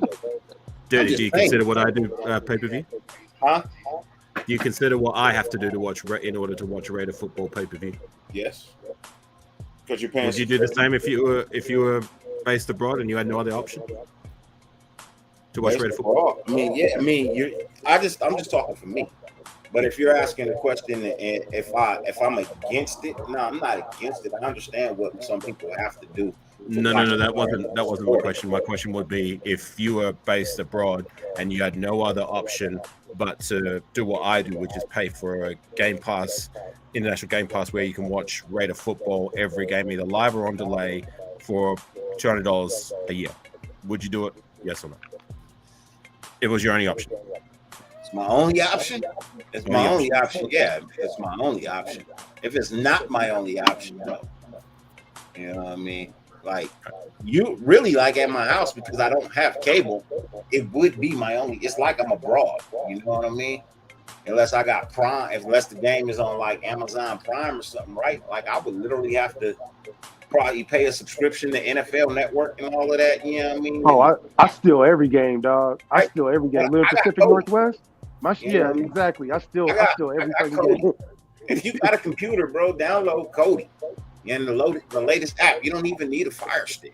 You know what I mean? Kodi is a computer-based program. You download it, put it in your I know about Kodi. Yeah, and that's where I watch my game. You know what I mean? You just gotta find the right link and the right stream link. You know what I mean? What you should do, really, I'll tell you, you should do that in the preseason, is go through the links, you know what I mean, to find out which ones work the best and write them down. They're gonna be there in the regular season. We should have a little informational about that, because I know there's been times where I've been wanting to watch the game, and I look at the prices and I'm like, I'm not paying that shit.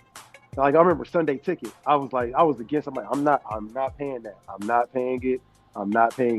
And every time, just going on and chatting with different people, I figure out a way to steal it to watch it. I stole so many Raider games. I feel like that's my hidden. Maybe I'm a klepto. I'm actually contemplating buying the NFL package from YouTube this year. I'm actually contemplating. I'm gonna steal it. I'm telling y'all that right now. I'm stealing it. I'm just being honest. I'm literally allegedly that NFL. I'm not paying for shit. Yeah, I ain't fair. I'm stealing it. I'm a klepto. After I seen that price, I wish it was still on cable, bro. That Sunday Ticket on YouTube. Hey, look, but here's the thing about it, E. It's a one-time fee. No, that too. It's not a month. You know what I mean? It's a one-time fee. Cable, that shit. You know what I mean? It's not. This is a one-time fee. Why not? I'm debating it still. It's the thrill for me. It's the thrill for me. It's the thrill for me. I'll be like, yes, I did it. I stole this shit. Sad nigga, crazy. I watch Stream East too. That's one of the links I use in Kodi. Stream East. They have everything, and they're always everything. I watched a couple of games, bro, from the motherfucking sideline, bro. People have links on there that's literally straight into like the stadium. You know what I mean? You're getting the stadium feed that's headed out to the truck that's coming out to the network. It's like, bro, people be hacking shit and leaning in. Bro, it's crazy. It's super crazy. Somebody would go to the game and had a little thing already programmed in their pocket or whatever, bro, and they just sitting there watching the game, but they're streaming it, using the cameras in the stadium to stream it to you. Bro, I've watched basketball games where they shoot cannons. Like, y'all watch commercials. I watch what they do while the fucking game is at commercial. Yep.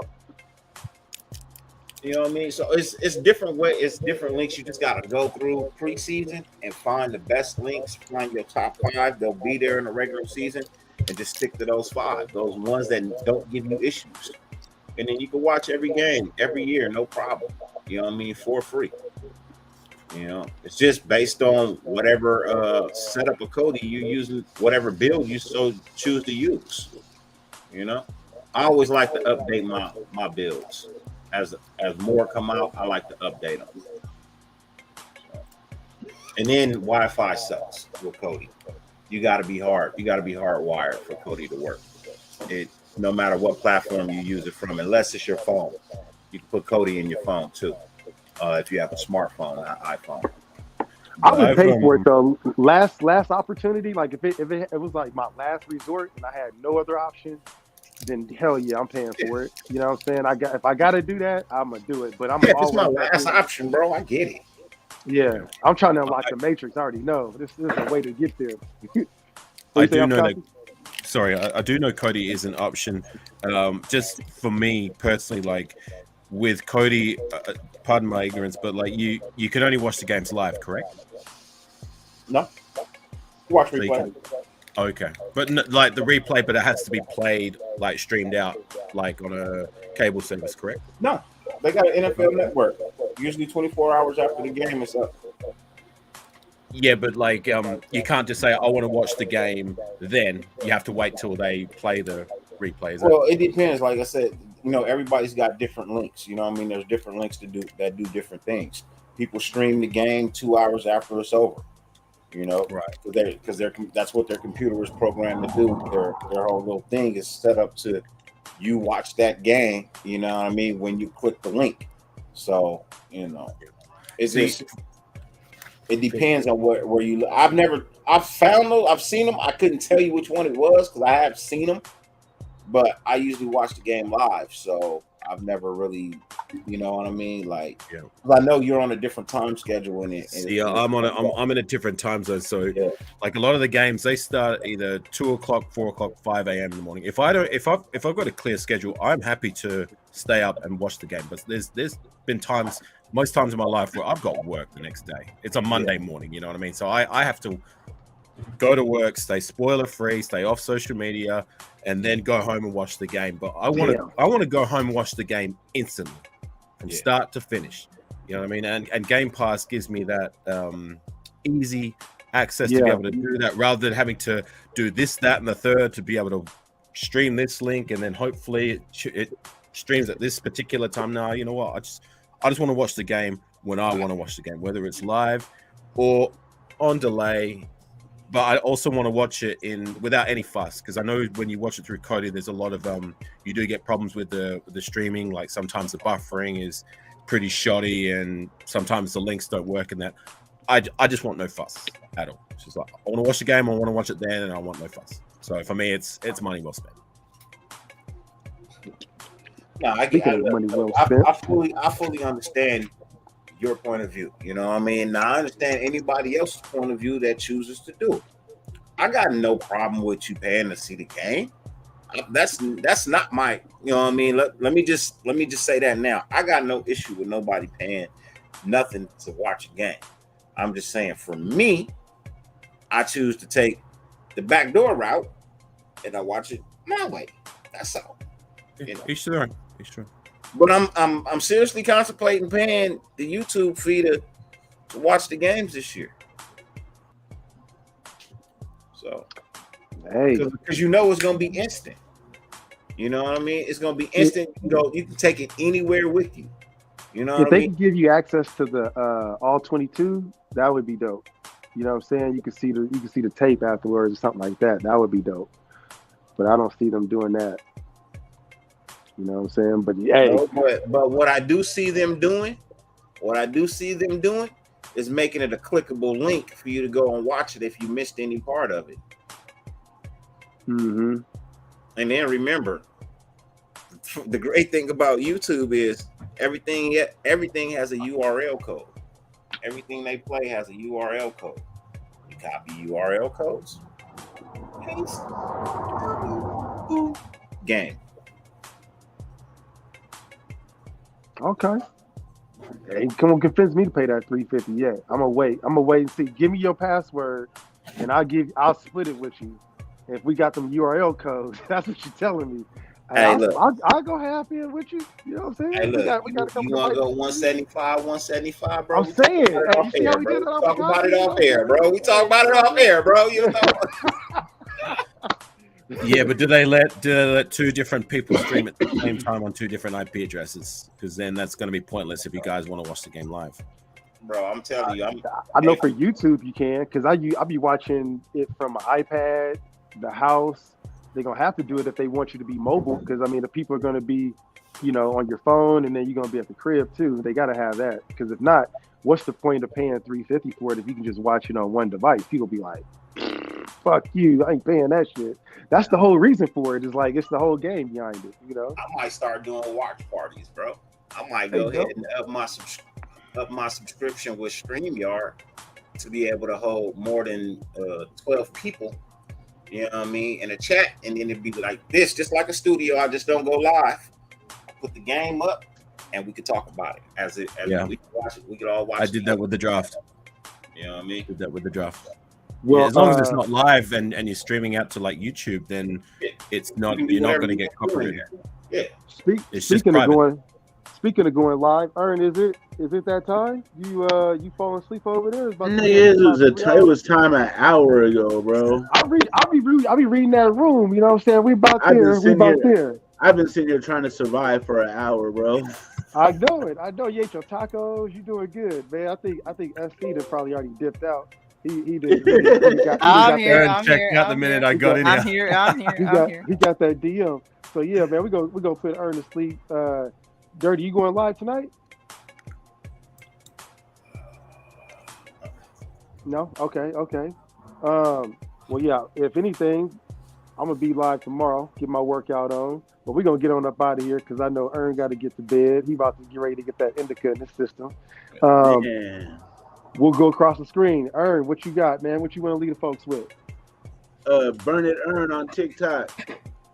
Westside Media 510 on Instagram. Shit. Westside Media on YouTube. Don't be a bitch. If you got battles to fight them yourselves. Don't beg other people to do it. That's your moral for the day. My man. SC Hauser, what's up with you, man? What you got for the folks? Yo, look, I don't even know what to say, bro. I'm gonna just leave it with, I appreciate you for having me on. That's most importantly, man. I appreciate it. I'm sorry again for not answering you, Ern, and answering the voice message. You good, bro? You good? My bad. Like I said, bro, I don't make up excuses and pretending. Nah, there's no girlfriend. The rumors aren't true. I'm gonna throw that out there. I'm single. I'm not. I'm not, bro. I'm not. And no, it's not gonna be 2 weeks, Terrence. You'll see me soon. But besides that, man, I appreciate you guys. It's good to share the panel with all of you guys, man. I'm sorry that I don't really reply to anybody, to be honest. And I've been MIA. But hey, the season's coming close, bro. I said this, and you could believe it. You can't believe it. I get it if you don't believe it. I'll be live more soon once the season starts kicking off. So yeah, I just appreciate y'all, man. Hopefully everybody has had a blessed week and everything, and just again blessings to everybody and their families, man. And I hope everything is well with everybody. And yeah, that's it. Mind over matter. Yep. There you go. Afakasi, what's good with you, brother? Thanks, Kush and Ern, having me on the panel. Good to see you, SC, Dirty Raider, and Tuan. Is it Raider football yet? I'm getting bored. That's a fact. Yeah, that's it from me. Me and my boy Auntie Six, we're going to be doing a live. We're already putting out feelers with our thumbnail. It's going to be, a secret weapon, can't miss, unmissable, secret plan that's in the works. No, I'm not really. Okay. I like it. I hear you. With a whole lot of red arrows. Hey, nothing wrong with that. You gotta have those from time to time, man.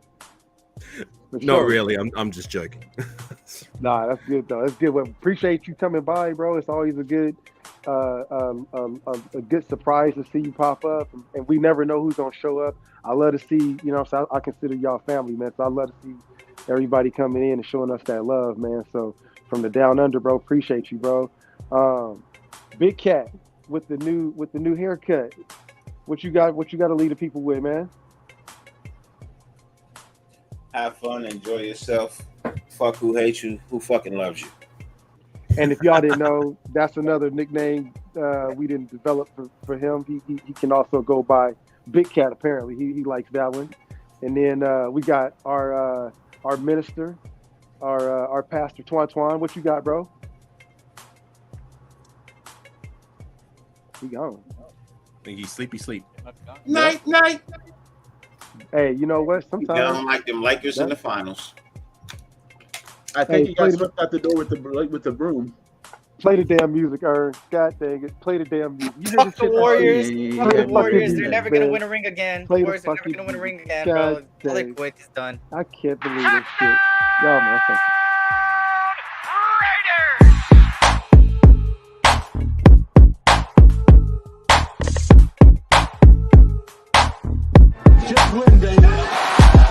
Who you thought I've been rocking for? Ever since a kid, it's been patching skulls. Black and white, you see it on my flags and poles. I'm a Raider, baby, you ain't gotta ask to know. I'm a Raider, baby, you ain't gotta ask to know. I'm a Raider, baby, you ain't gotta ask to know. I'm a Raider, baby, you ain't gotta ask.